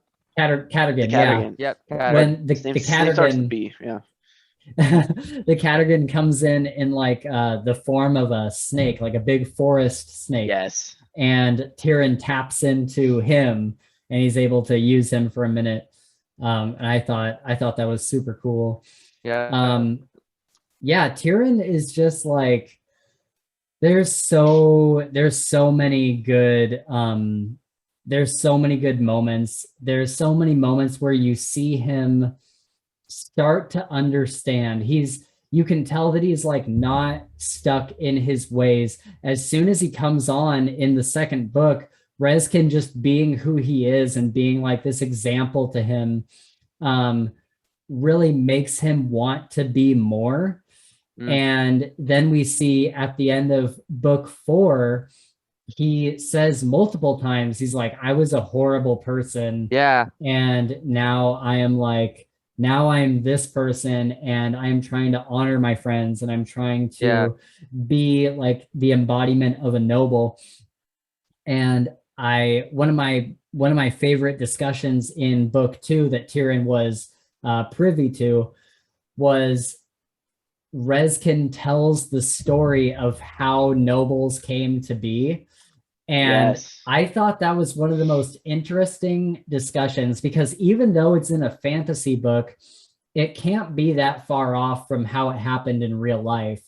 You know, at first, everybody was a commoner. And then they realized that they needed somebody to guide and protect them. So they elected one person and he was their lord. And then in order to honor and protect their lord, they built him a castle. They built him like a wall to protect him. And then multiple parts of the world started doing this. And then they started going to war. And then big groups of land realized that they needed to elect one person to be someone to protect them all, that they would all swear fealty to. And so then all the lords bent the knee to this king. And that's how a king came about. And I just thought that whole thing was like so fascinating. And Rezkin really put into Tyrion's mind that a noble position isn't just to be this rich, pompous kind of person. Like, you're there to serve. Like, to be a noble is to serve the commoner. And so I thought that was a super, super interesting thing. And then we see that projected through Tyrion's arc, because by book 4, he pretty much is a servant to everybody. Like, he's still got his high rank and people bring him stuff and whatnot. But he even says, he's like, I'm exhausted. Because he's attending to everyone's needs in Kylo Room, and while Rezkin's gone, handling everything. And so I thought that was super interesting. And then with Frisha alone, we see how much he's grown, because even all the way through book 2, he like had all these discrepancies about commoners. He's like, I don't like the idea of a commoner and a noble dating or marrying or anything like that's disgraceful. And then at the end of book 4, like, you know, we see that he has real feelings for Frisha and that he's come kind of full circle on this arc. And I really loved his character. I love this moment. Tyrion and Rezkin officially become friends after Rezkin saves him from the poisoning. And then Tyrion later realizes, dude, anytime somebody swore fealty to Rezkin was like one of the best scenes.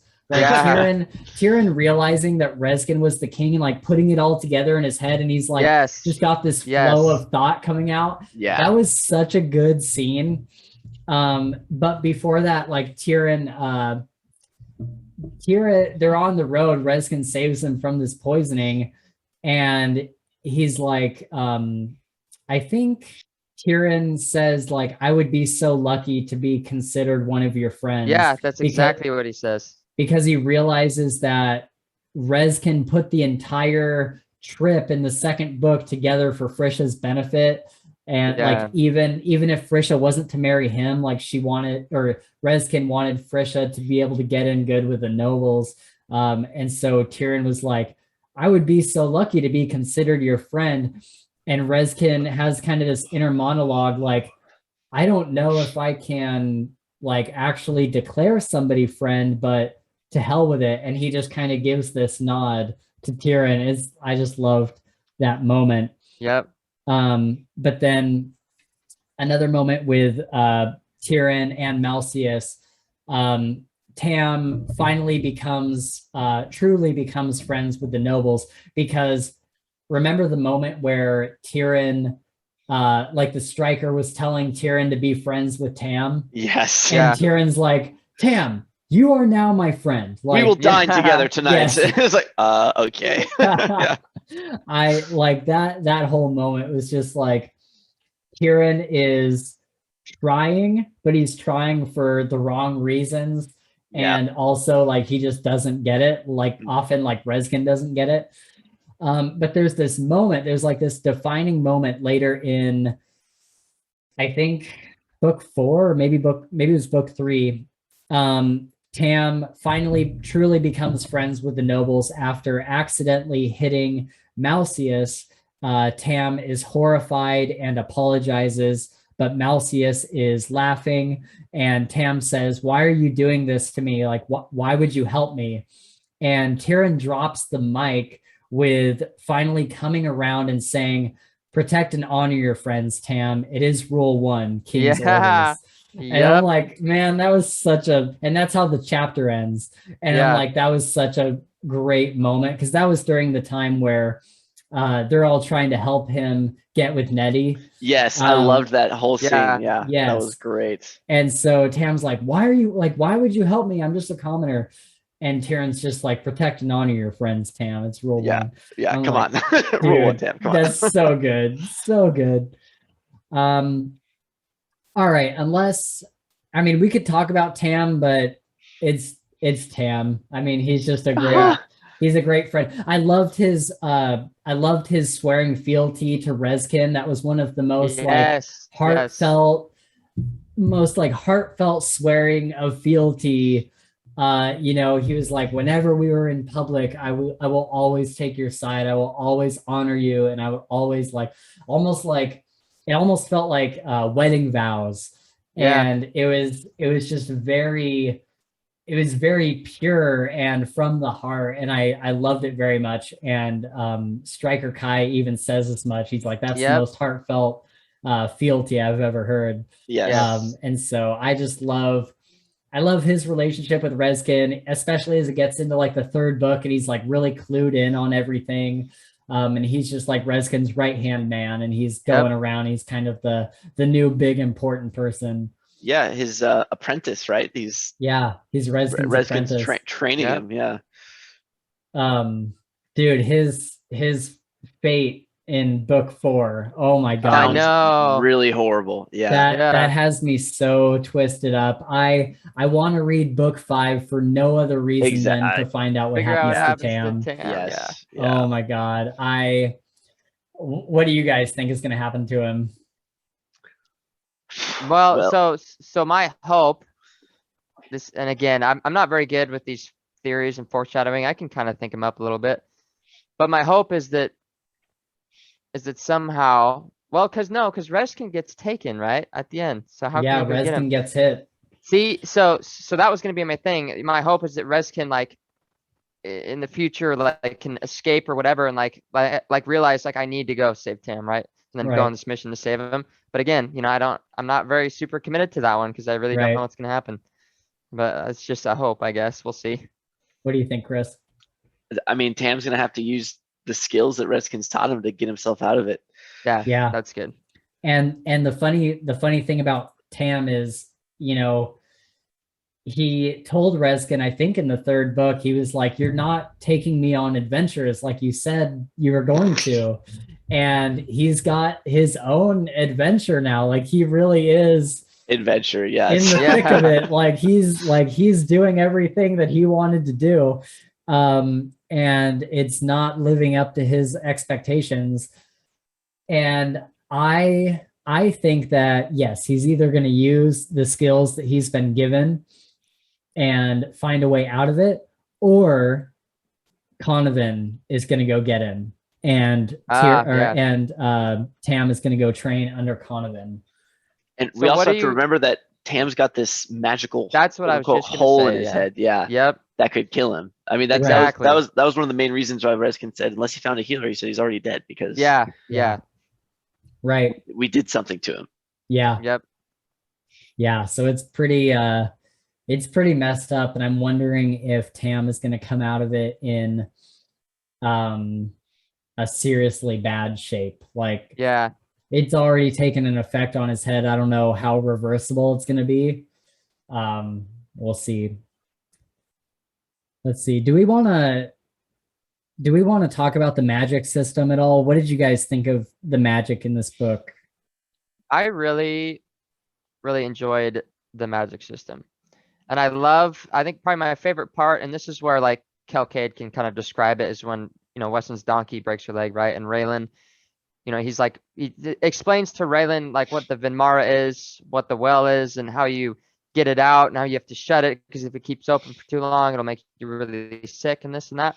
And so I love that. Gives you just an insight on the process of what the mage has to do when using it. And then of course, during the tournament, we kind of learn about the different affinities. And, you see these people with the bands on and fire and water. And like, Weston talks about, you have to have this, there's a certain ratio that makes you good at, like a life mage is like 40% life mage, 30% water, and then 10% or whatever it is. And so that's really cool. I think it's very, it's in depth enough to satisfy me, if that makes sense. Like, it's not overboard. There's not like so much that like it's like hard to follow. It's like just enough to where you feel satisfied, how cool it is and how it works. Yeah, I really enjoyed it. And like I said, I love Weston. The destructive power like that he holds is like, it's crazy to think about. Crazy. Yeah.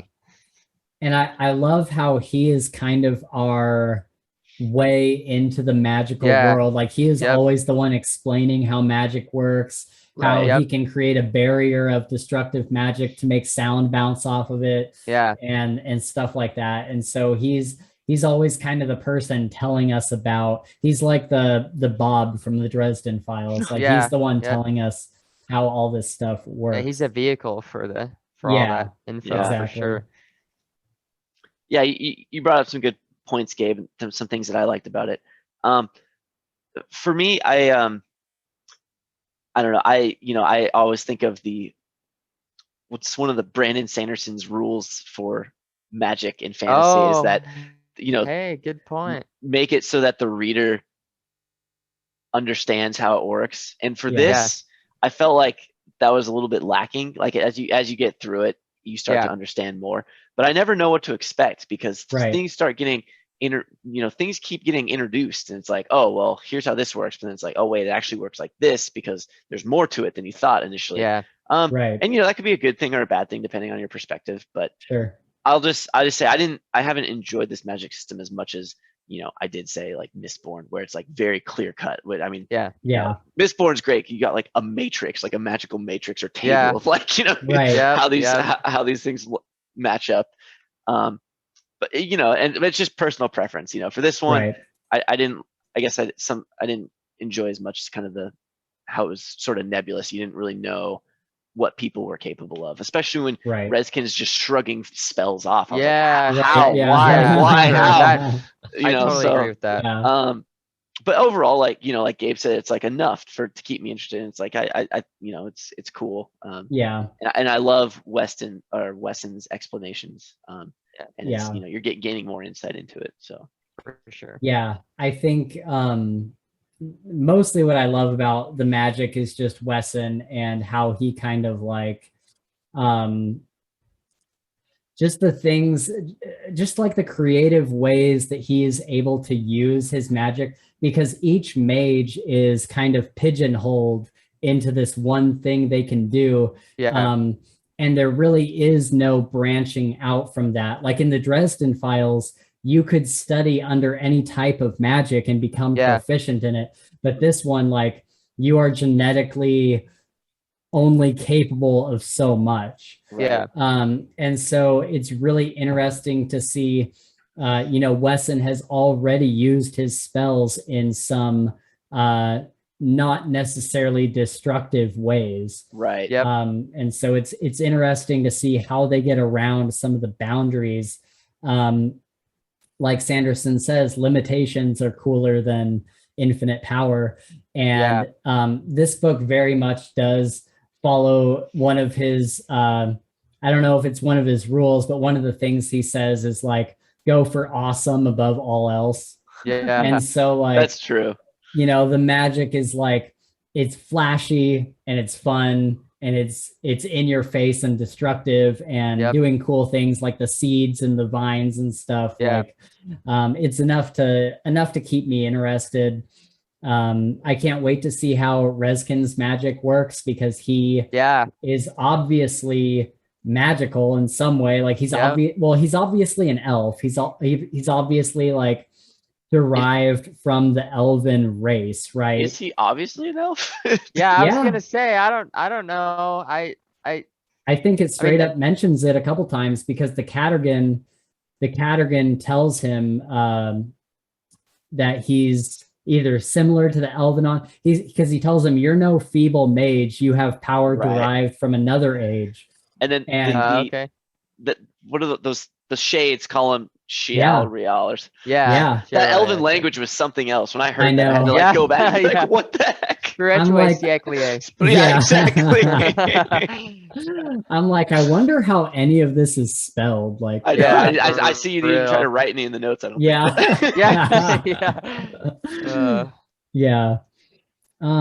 So I'm interested to find out how Rezkin can shrug off magic and what his elven magic is capable of. And he's also like a Scrivener, and he can, and what's his name? Conovan said that they could never get a spell to stick to him. So and he's possibly possessed, right? Yeah, he's possibly got a demon in him, because at the very end of that ending part. Yeah, at the very end of book 4, they're like, I've never seen such a possession. And so that's scary and terrifying. That is scary and terrifying. But I think it's just the elven part of him. Like, I think it's just somehow he has some elven part of him, and that's what they saw, was like, it's not. So you don't think it's possession like the one of the healers got possessed in Black Eyes? I don't think it's a demon like that. And if it is, then obviously there's something. Obviously, they're not able to possess Rezkin in the way that they can possess other people. Maybe because he's elven, but I don't know. Yeah, a lot of unanswered questions in that realm that we need. Yeah, for sure. And the other interesting thing about it too is he's a descendant of the king that he visited at the end there, that had the lake with all the merfolk and stuff in it. Oh yeah. And so that king has like that family line has a strong connection to whatever they were. Yeah. And so it's like, what does that connection mean? I don't know, because they're the only ones really able to access it, right? That's true. Let's talk about some of our favorite moments. Like, let's just go through some of our like favorite discussions, favorite quotes, favorite moments, all kind of thrown into a big pile here. If you scroll down to 6, 7, and 8, I think one of my favorite discussions was the story of the Mad King in the second book, where they're all sitting around and talking about this Mad King from generations past.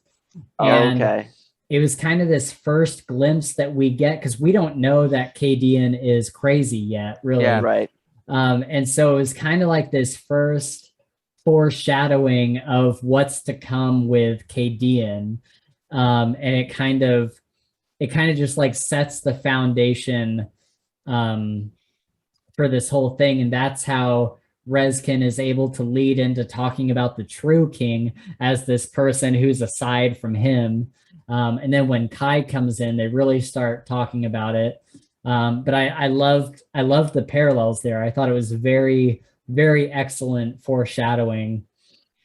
I loved anytime, like when Wesson explains to Kai and the others what Rezkin's sword and certificate mean, and he's putting all these little clues together, and he's like, wait, no, actually, yeah, there's a mage seal on here. Right. And it only says his first name, but it's magically sealed to him. Like this certificate was not meant for anybody else. Like it's meant for Rezkin.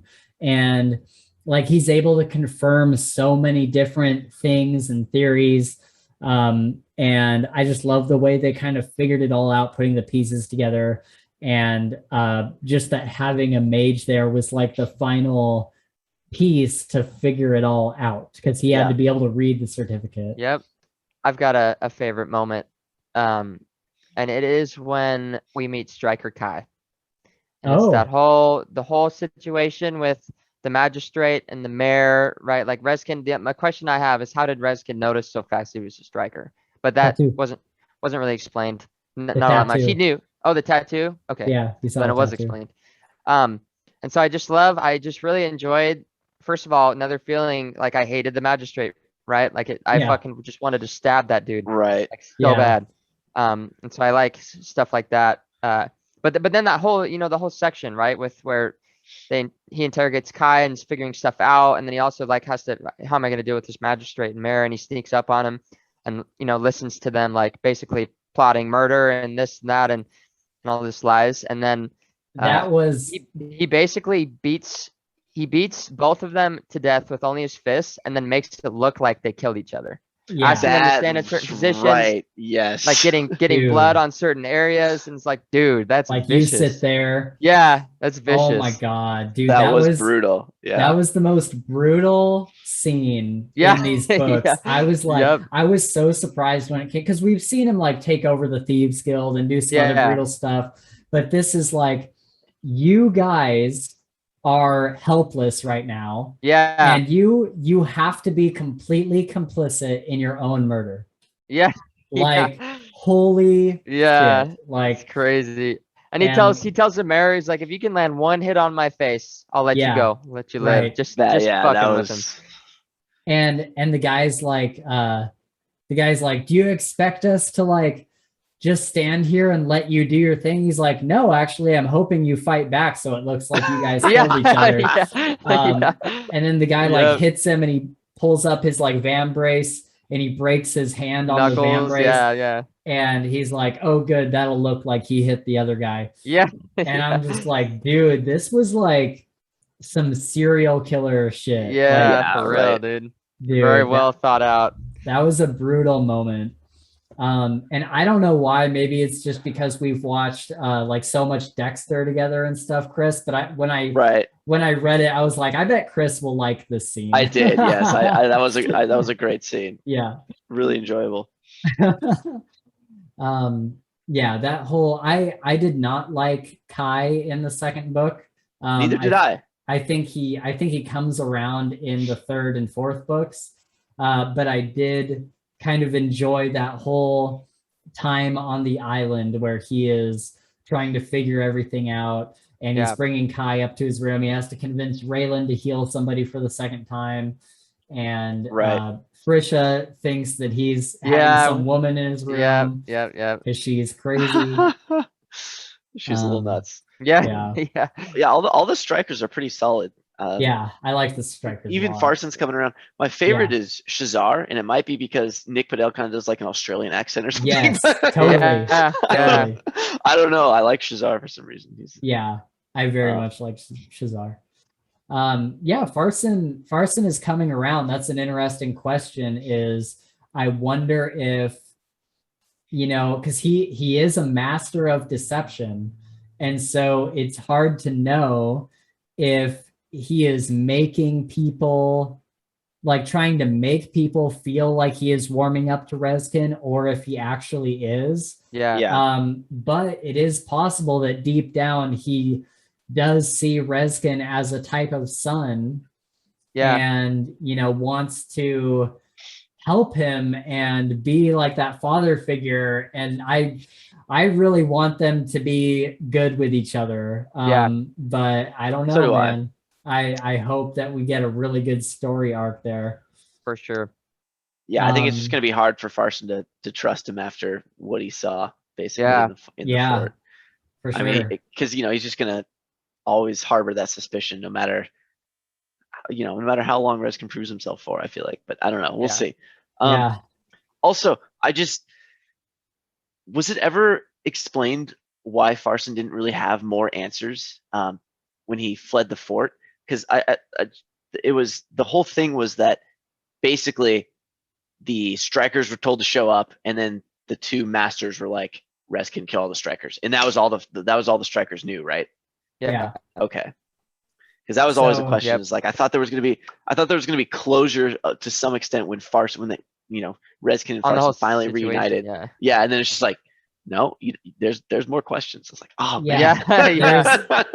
There's more questions, and I think either I can't remember if Conovan answered the questions outright or if he hinted at it, but he made it seem like Kadean, because Kadean had found out about Rezkin when it was too late.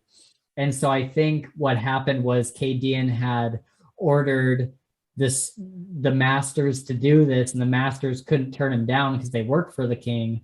However, the masters knew that Rezkin would succeed. And so they gave Rezkin the most opportunity possible to win. They told him to come armed for bear and come armed for a fight, and to they told everybody the same thing at the same time, so that there wasn't this like, oh, you killed these people, you killed these people. It's like everybody was told the same thing at the same time.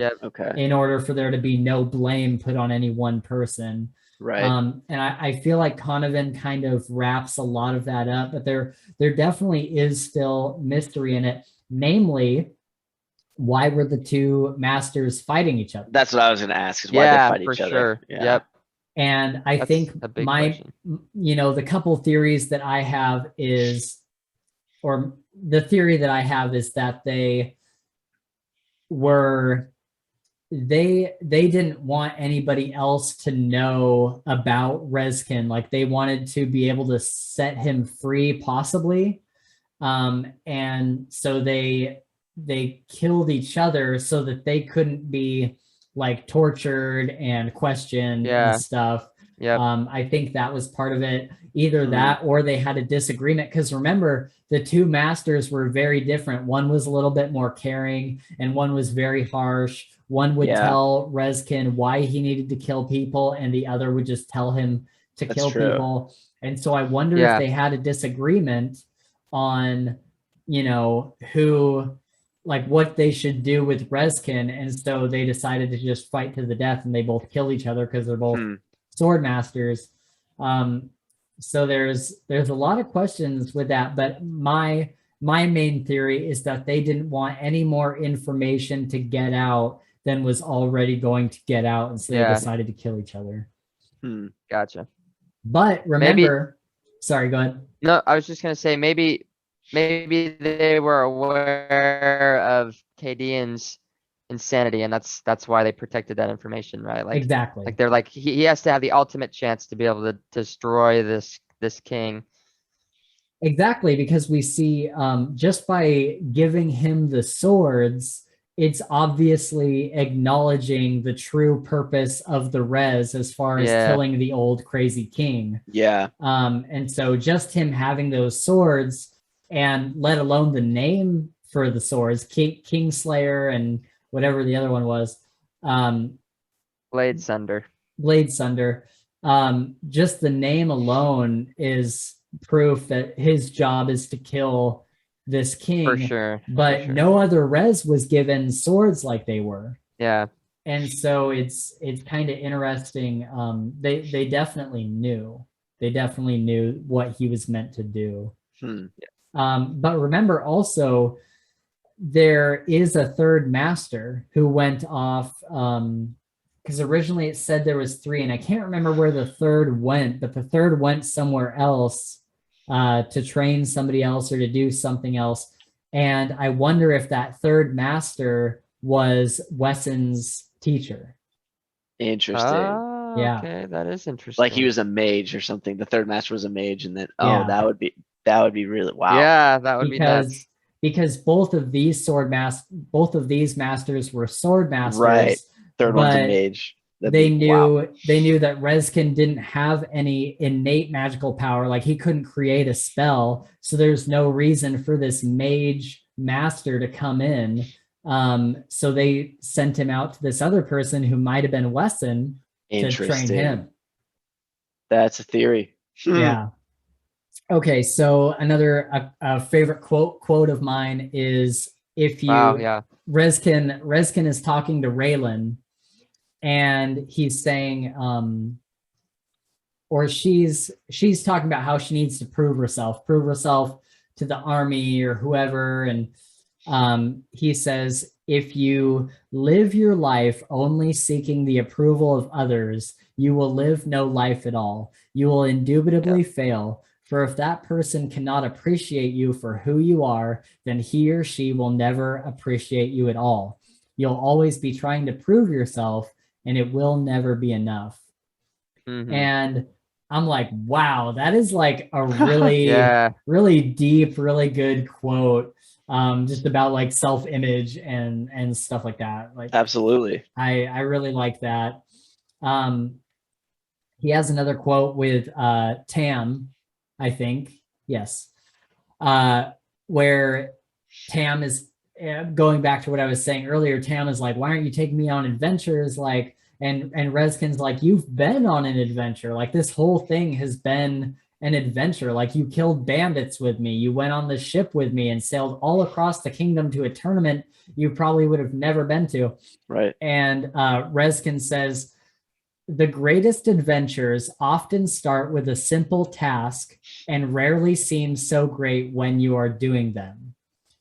And I think that is such a fantastic way to describe fantasy books in general, because it's really not until you get to the end of a fantasy book where you're like, holy crap, that was like an amazing adventure where they ended up all over the kingdom. They went to all these crazy places.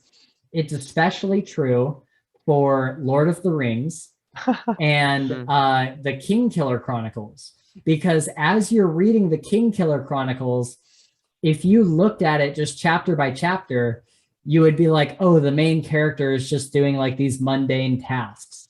Like, he's not doing anything important. He's just kind of doing this for a while, then he's doing this for a while, then he's doing this for a while. But when you get to the end of the book, or the end of both books, you look back on it and you're just like, holy hell, that was a lot of stuff that he did. Like, that was a huge fantasy adventure. But while you're in the middle of it, it just seems like normal tasks that he's doing. He's just kind of going from one thing to the next thing, and you don't realize how big Quoth has gotten. And so I thought that quote was so perfect for many fantasy books. Yeah, I think Kingkiller might be my next one that I need to read then. Might download that audiobook tonight. I think you should, man. You're gonna so good. You're gonna devour it. I think every fantasy fan needs to read Kingkiller. It's just one of those books where it's just perfect. Okay. And like the way and after you finish them, you have to go onto YouTube and look at this channel called Captured in Words.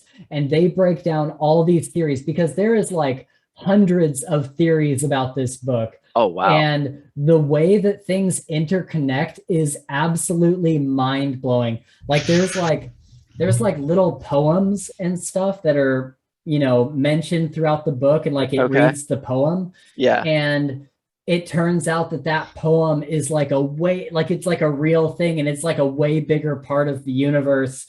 and it's like why the way things are, and it's crazy, dude. Interesting. It's Okay. absolutely I need to go insane. check that out. You do. That I've been sending you I've these been telling videos forever. Uh, is it like second after this series for you, or? It's close. It's in my top 5 for sure. Okay. It's so good. Like I don't think I've ever seen anybody say anything bad about it. Like it's everybody's like in their top 5. Wow. Okay. Yeah. All right, so we are coming up quickly on time, so I will try to get you guys through here. Okay, so any other favorite moments or anything for you guys that you can think of? Well, just real okay. quick, since the book 4 is the one I've read most recently, so a lot of my favorite moments I'm thinking of are from that. But the whole Lon the Resh. Oh yeah. Yes. In the palace, that was interesting to learn about this new culture that did things so differently than what our characters and what we're used to. Right. And just how that sort of got them into unfortunate situations. Yeah, for sure. Wesson gets claimed. Yeah. I like that. Yeah. That was actually a really great moment. Yes. Her accent, man, like yeah. Yeah. May Wesson. Yeah. He's like a little puppy. Yeah. My puppy Wesson. Oh, I'm like, good for you, Wesson. I know he doesn't like it, but I think that's going to be really good for him. He'll come around. Yeah. I hope. And even Raylan was like, "Oh, Wesson, it seems like she really wants to make you happy." Yeah, exactly. Yeah.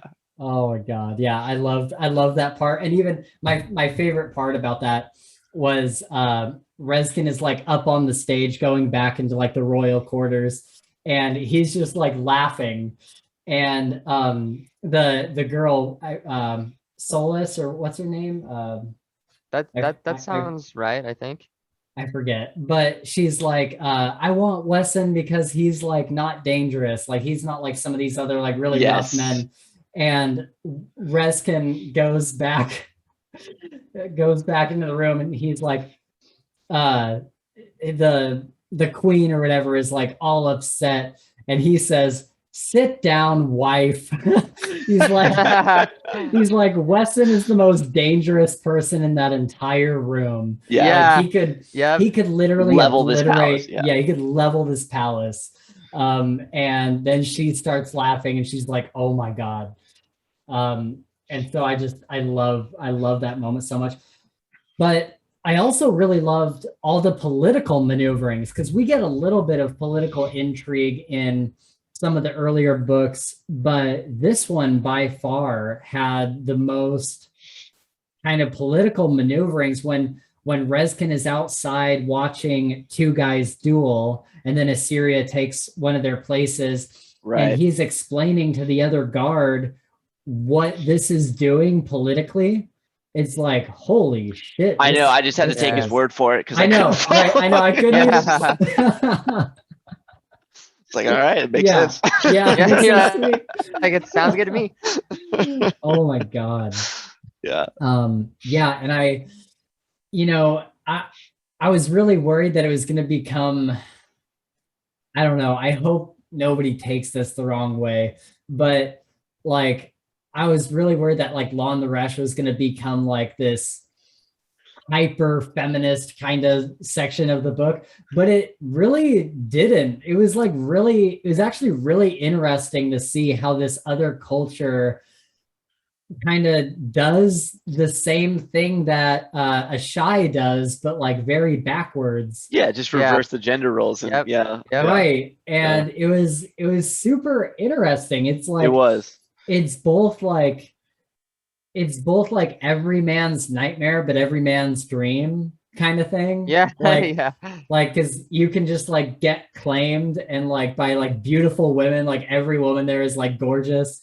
and they're just like claiming guys left and right. But at the Yeah. same time, you could also have your sister refuse to release you to the person that Yeah, and just true. live in their Dude. house. That was such an awesome maneuver by Reskin. He was Yeah. like, denounce your citizenship here and come with me to Kyle. And then within the next few chapters, he makes him the fucking king Yes. of whatever Was that for- country that was. Was that Pharrell?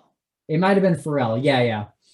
And it's just like, and then the emperor, the guy who was the emperor, even says, "My grandson hands out crowns like it's, you know, whatever, Water. candy Yeah, or water." yeah. And I'm like, dude, that's so awesome. Because Reskin's like, I don't want this crown. Like, I don't have time. He's like, I sure don't have time for it. Yeah. Yeah. Like, I actually don't have time to be the emperor of the world. Yeah. But then he comes back and he's known as the emperor of the Suelian. That's Yeah. what Suelian Empire. And oh my God, that was so good. And then Assyria and Malseus hear that this new emperor is in town when he docks at their river, their ocean side. And they're like, "Oh, I wonder who this is." And so they go to find him. Oh my God, that whole section was just so bomb. And hearing about the different echelons and how they all fight for power, and seeing how Assyria arrests that power from the other echelons, and she claims 2 of them. Yeah, the 4th book is so full of good shit. Yeah. Oh my God. I have a one more favorite moment that I've been thinking about a little bit, and this is strictly on an action point of view, right? Like the action, and it's when Reskin walks the gauntlet with the black hole. The black hall, walks the gauntlet. That's so book 1, right? Book 1. Book 1, exactly. And so that was a super cool, like listening it from the point of view of, I can't remember the guy's name, but he, is holding on to these 2 kids' hand, right? And Reskin firm orders to say, walk, do not run, stay on the path, don't stop. Like, very serious. And then hearing it from the point of view of the other guys, I see this wraith flash in and out of existence, and he's like a demon and whatnot. And then, of course, there's more into the action of him blocking stuff and flying around and doing stuff. I was like, that was just so cool, man. That satisfied like my deep action hunger right there. Just that entire scene was like, great. Yeah, I really enjoyed that. That in the end of the King's Tournament when he takes on 6 strikers at once, was it? Yeah, for sure. Yeah, exactly. That was epic. Those were both great moments. Yeah, I loved how it went from that first guy's point of view. He's just seeing him like flicker around, and then it switched to Reskin's point of view, and like all the play-by-play action that's actually happening. Yep, exactly. That was so excellent. I would love to see it in like an anime or a movie or something. Like, that's such an anime crazy, scene. Dude. It would be crazy. And then about the King's Tournament at the end there, one of my favorite moments was it felt very, do you guys remember in like the very end of the first Lord of the Rings movie where they're all sitting down trying to figure out what to do with the ring, and then Gimli's like, "You have my axe," and then Aragorn's like, "You have my sword," and like all these people are like, "I'm with you." And the same kind of thing happened at the end of King's Tournament. People were like jumping over the walls, and they're like, "We're with you, we're with you, we're with you." And like just like one group after another group was jumping over, like trying to join his party, and it became like this swarm of people going through the corridors, like defending from all sides. That's right. And I'm just like, dude, that was so well done. That was so good. One of the biggest gut punches in that book was the people who were enslaved down below in the caverns. Oh, that was brutal. Yeah. Dude, that was horrifying. Yeah. Oh my God. Bad. A couple more quotes I have that are really funny are, or actually one that's not super funny, but good nonetheless. We were talking earlier about how Reskin probably does have real feelings underneath it all. And Lucilia was talking to Frisha, Reskin's mom was talking to Frisha, and Frisha is like, "Oh, like he only wanted me in the room for propriety's sake." And Lucilia is like, "No, like he had Eseria for that. Like, you did not need to be there for that. As she says, he asked you there because he wanted you there to bear witness, to hear it from the source. He wanted you to know who he is. I promise you, the res does not part with that information lightly. Anyone who is in that room is someone he trusts, someone for whom he cares. And it's like, man, like, that's so true. Like, that whole room was like his, that was like his friends. Like, that was like his friends group.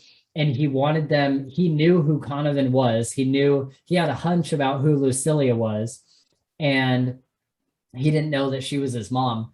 But he knew that this man would be able to give him information unbiased as to who Reskin is. Yeah. And everyone that was in that room was somebody that he has a great deal of faith in, and somebody that he wanted them to know him. Yes. And so I thought that was an excellent quote that gives me chills every time. Yep, that is good. A really funny quote is after Reskin goes to the Adana row, that's what it's called. Yeah. And he's like completely nude. He's got like a towel around him, and he steals the necklace from around her throat. And they're all talking about the necklace, like, you stole a necklace from the Adana row, and like they're all like crazy, like angry and stuff. And then Mage Thrall, she's like low-key one of my favorite characters. Like, she's like a side character that I like a lot. Yep. And she comes in like at the very end of the chapter. The last thing she says is, "Where did you hide it?" Yeah. I remember that. I remember that. I love that so much. And then another really funny moment is Malseus and Eseria have just washed up on the shore in Lon Laresh, and they're talking about like hunting for food and stuff, and how he doesn't know how to do any of that. He doesn't know how to fish. He doesn't know how to, or they've just caught an animal, but he doesn't know how to cook it or anything. Yeah. And she says, "You have never dressed an animal?" And Malseus grinned. "Well, one time when we were children, Pallas and I put our sister's dress on one of our hounds." Yeah. Yep. Dude, that makes me laugh every time. Naive noble. That's right. Exactly. Exactly.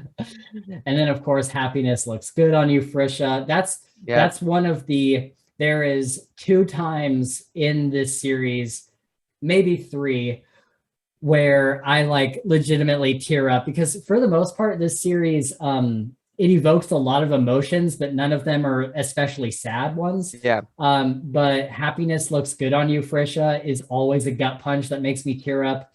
And the moment where they officially break up on the ship, where he like tells her like, "I can't love you," like that's a moment that makes me tear up. The other moment that makes me tear up every time, I've read this series 4 or 5 times now, and wow, every time Pallas dies, really makes me tear up. Yep. That is, oh my God, because that is sad. And I think she did it so well. She gave us just enough emotional investment in him to like just kill us when he dies, because we see him on the ship and he has a few things to say, but he's kind of just this kid. But we're getting to know him. And then at the King's Tournament, he is the first noble who starts to come around with the commoners. Yeah, right. And he sees Eseria and he falls in love with Eseria on the spot. And he's so pure in his love for her. He's willing to give up his heritage and his inheritance, his noble standing. He's willing to give all this up for this woman that he just met. Put it all on the line for her. And then they kind of start to court over the next couple hours. We see them together at like dinner parties and stuff. And then he takes an arrow for her. And oh my God, it is the saddest part of the books for me, pretty much. Him dying is just like the sad. And then getting him onto the ship, and Sheila's crying and Frisha's crying and everybody's crying. I know. And Reskin feels so terrible about it, but he's been hit so many times that he's just like sitting in the ship and he's like, just like trying to come to grips with it all, and like all this stuff is going through his head. Oh, it's such an Yeah. intense scene. I love it and I hate it so much. Yeah. It's Yeah. so it grabs me every single time. Um okay. So real quick, Reskin's first trip to the city, and Tam and Reskin's like first interaction with like all the misunderstandings. You know what I mean? And Yeah. like Tam, there's just like this really great moment where Tam basically tells him to get lost, and Reskin's like, "I'm sorry, I didn't mean to offend you," and he's like, "You're more than welcome to have my room, Right. because you know you'll be closer to Frisha, and you'll be able to protect her better." And so he goes up to his room and he's like packing, and then Tam comes back up to apologize, and everything kind of gets cleared up. But then Reskin's like, "Okay," and he's like taking his stuff, he's about to leave the room, and Tam's like, "Wait, you would still give me your room?"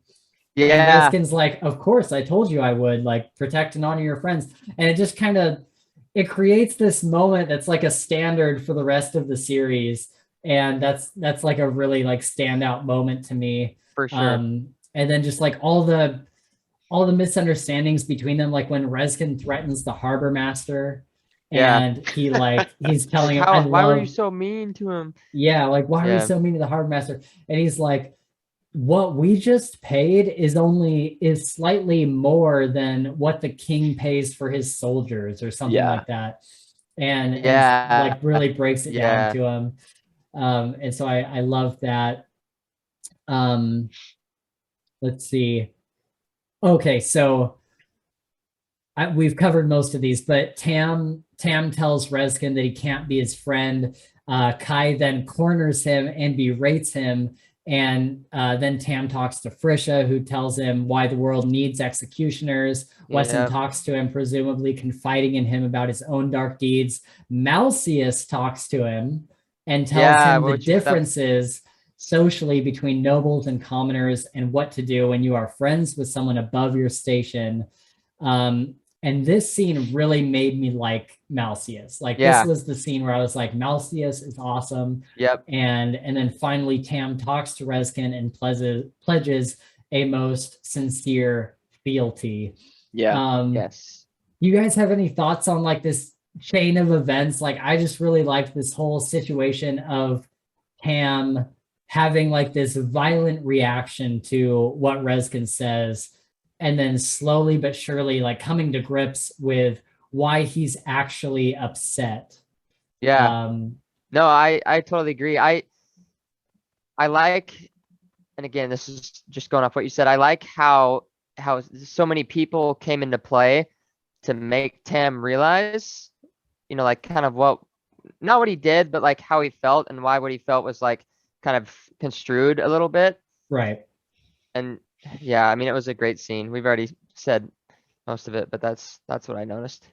And like I've said on previous podcasts, I really like the part where Kai corners Tam and like kind of berates him right after that whole meeting with him, because mostly because the narrator did such a good job with it. He made Kai sound so mad, Yeah. like so like really mad, and it really sold it for me. That was a good scene. Do you remember I texted you, I think, on that scene though, and we had all differing opinions. I was like, I don't like how Kai did that. And you were like, no, I think that was good. I liked how he did it. Yeah. I just didn't like how he berated Tam and made him feel like, just a lowly nobody. It's just like, yeah. I don't know. In my opinion, I think Tam's reaction was reasonable, understandable at first. For sure. And, no, I totally agree. And Kai was just kind of being the blind loyalist, like, how dare you? It's like, I was like, okay, whatever, Kai. So I agree with you most of the way. I think that Tam's whole thing would have been reasonable if he had not just told Reskin that there is literally nothing you could do to make me not your friend. Like, he literally had just had this whole discussion with Reskin, and Reskin told him, he was like, even when you think I'm in the wrong, like even when you think that I am doing something I shouldn't, or even when you think that I'm like a bad person, like, will you still be my friend, Tam? Right. Like, will you still be loyal to me above all other people? And Tam comes in with, of course, like, what kind of friend do you think I am? True. And it really kind of like paralleled the like the Bible story, like when is it either Peter or Paul, or no, it's Peter who like tells Jesus, like, of course I won't deny you in front of others. Like, I love you. You'll like, do it 3 times. Yeah. You'll do it 3 times. He's like, Yeah. no, I will never do that. And then when the time comes, he does it 3 times. Yeah. And it's kind of the same thing with Tam. When Tam was really put to the fire and like faced with all this stuff, he like really kind of lost himself. And Kai, as mean as he was and as rude as he was, he made a lot of good points. He was like, Tam, the main thing that I took away from it was Tam was like, what do you think a person like that wants with me? Like, what use could he possibly have with me? Like, thinking that Rezkin's trying to use him in some way. And Kai is like, you're right. What use could he possibly have for you? Yeah, that's true. There is no use that he could have for a lowly commoner. Maybe, just maybe, he's spent 19 years in the walls of a prison and has never had a friend before. Right. Yeah. And wants to have a friend and wants to include you in his life. Yeah. Like, maybe that's it. And that's so valid. good. Yeah. I love that whole thing. A couple more real quick. Rezkin as Dark Tidings pays for the commoners to enter the tournament and says to the crowd of nobles, before you stands 4 commoners who qualified for the 5th tier. 4, I think perhaps the kingdom of Ashai has underestimated the skill of their common people. Mm-hmm. And, it just kind of goes along with everything else Rezkin does. He sticks up for the commoner, and he believes, because he doesn't have this like divide in his head. He thinks like this hierarchy. Like as long as you know the skills and as long as you follow the rules, every man is the same.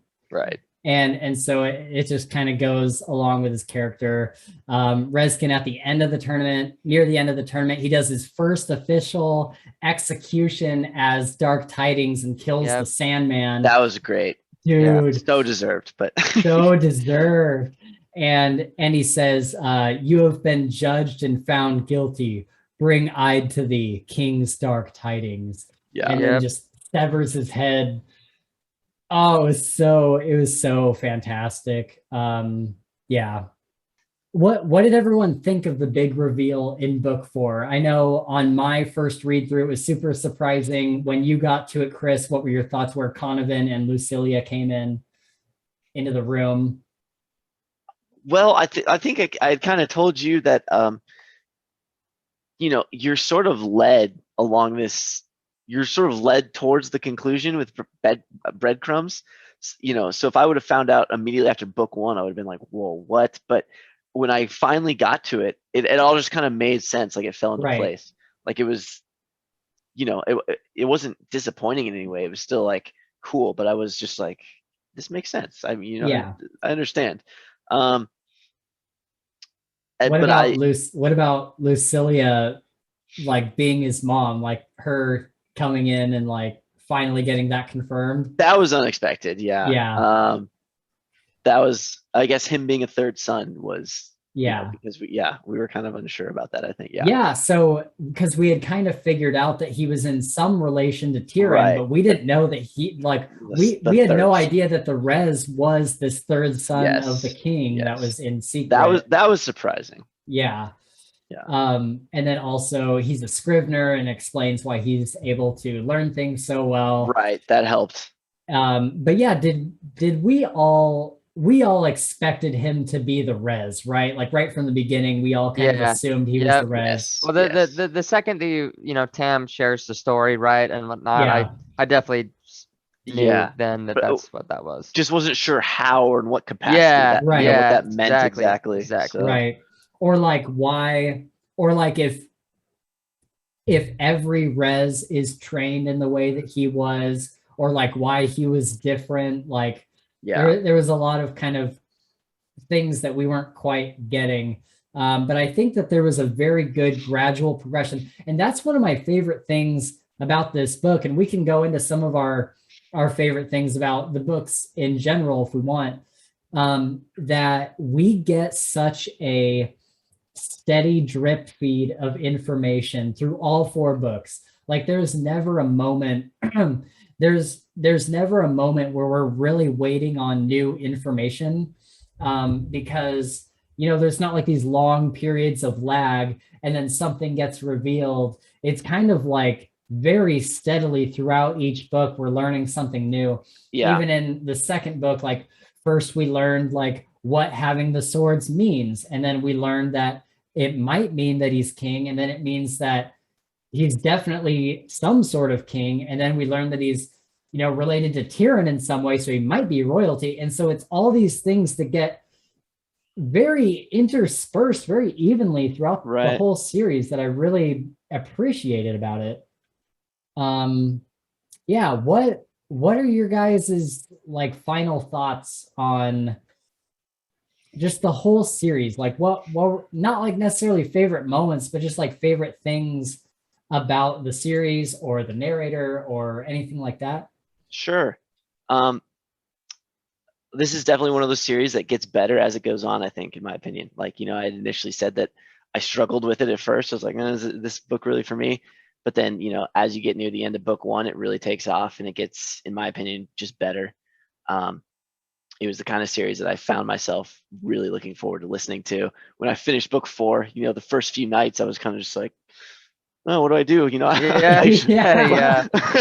I usually listen to this book right before I go to bed, and now it's just like, but there were epic moments, but I guess what really did it for me were just the smaller moments that interactions with the characters, like you said. There were humorous moments.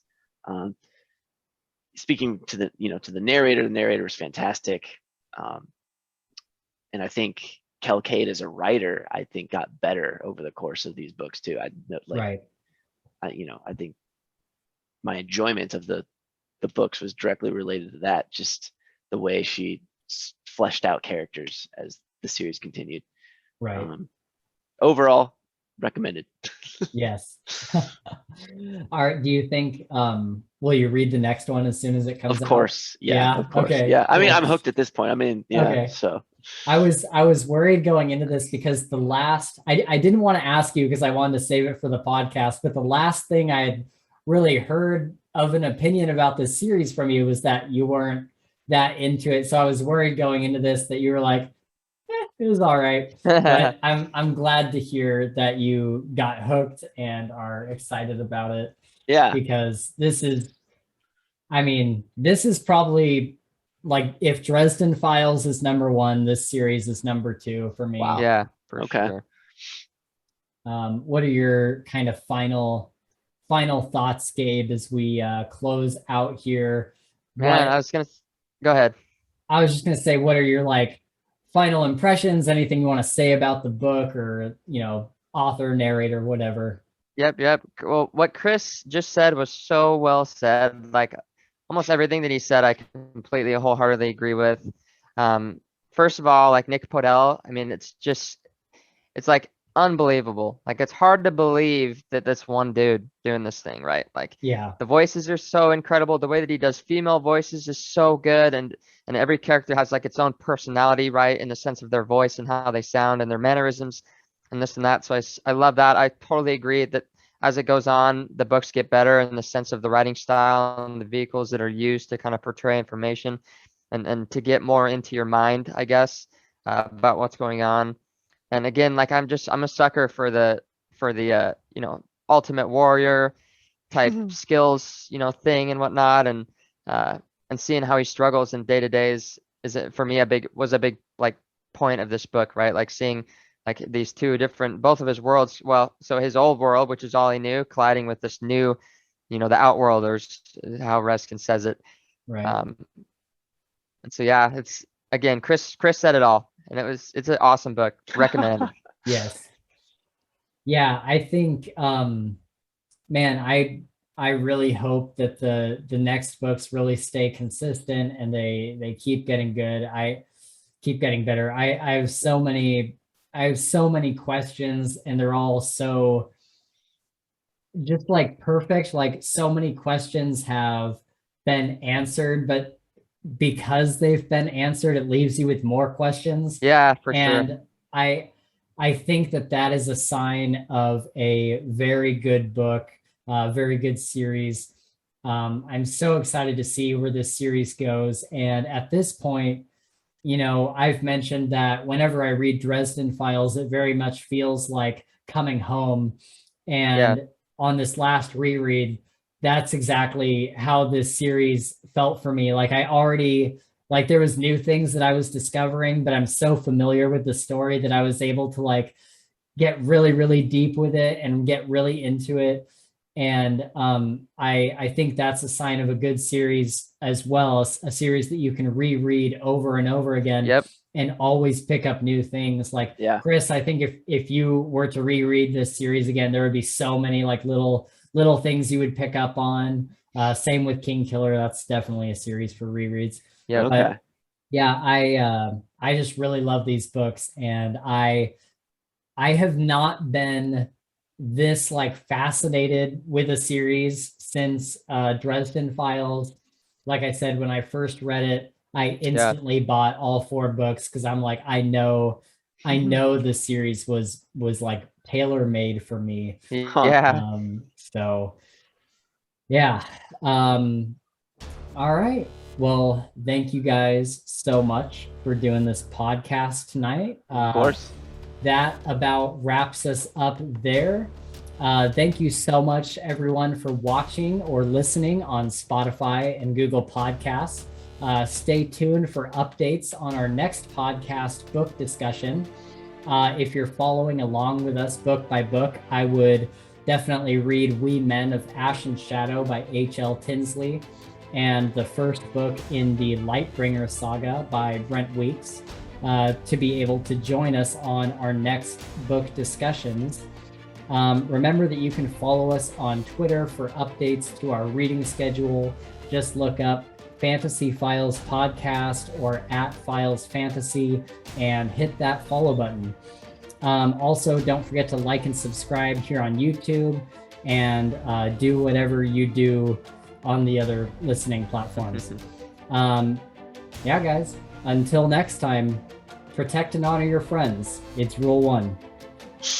Haha, yes. Awesome. What a way to send it out. Why is Rez so hungry? That's a theory. Yeah.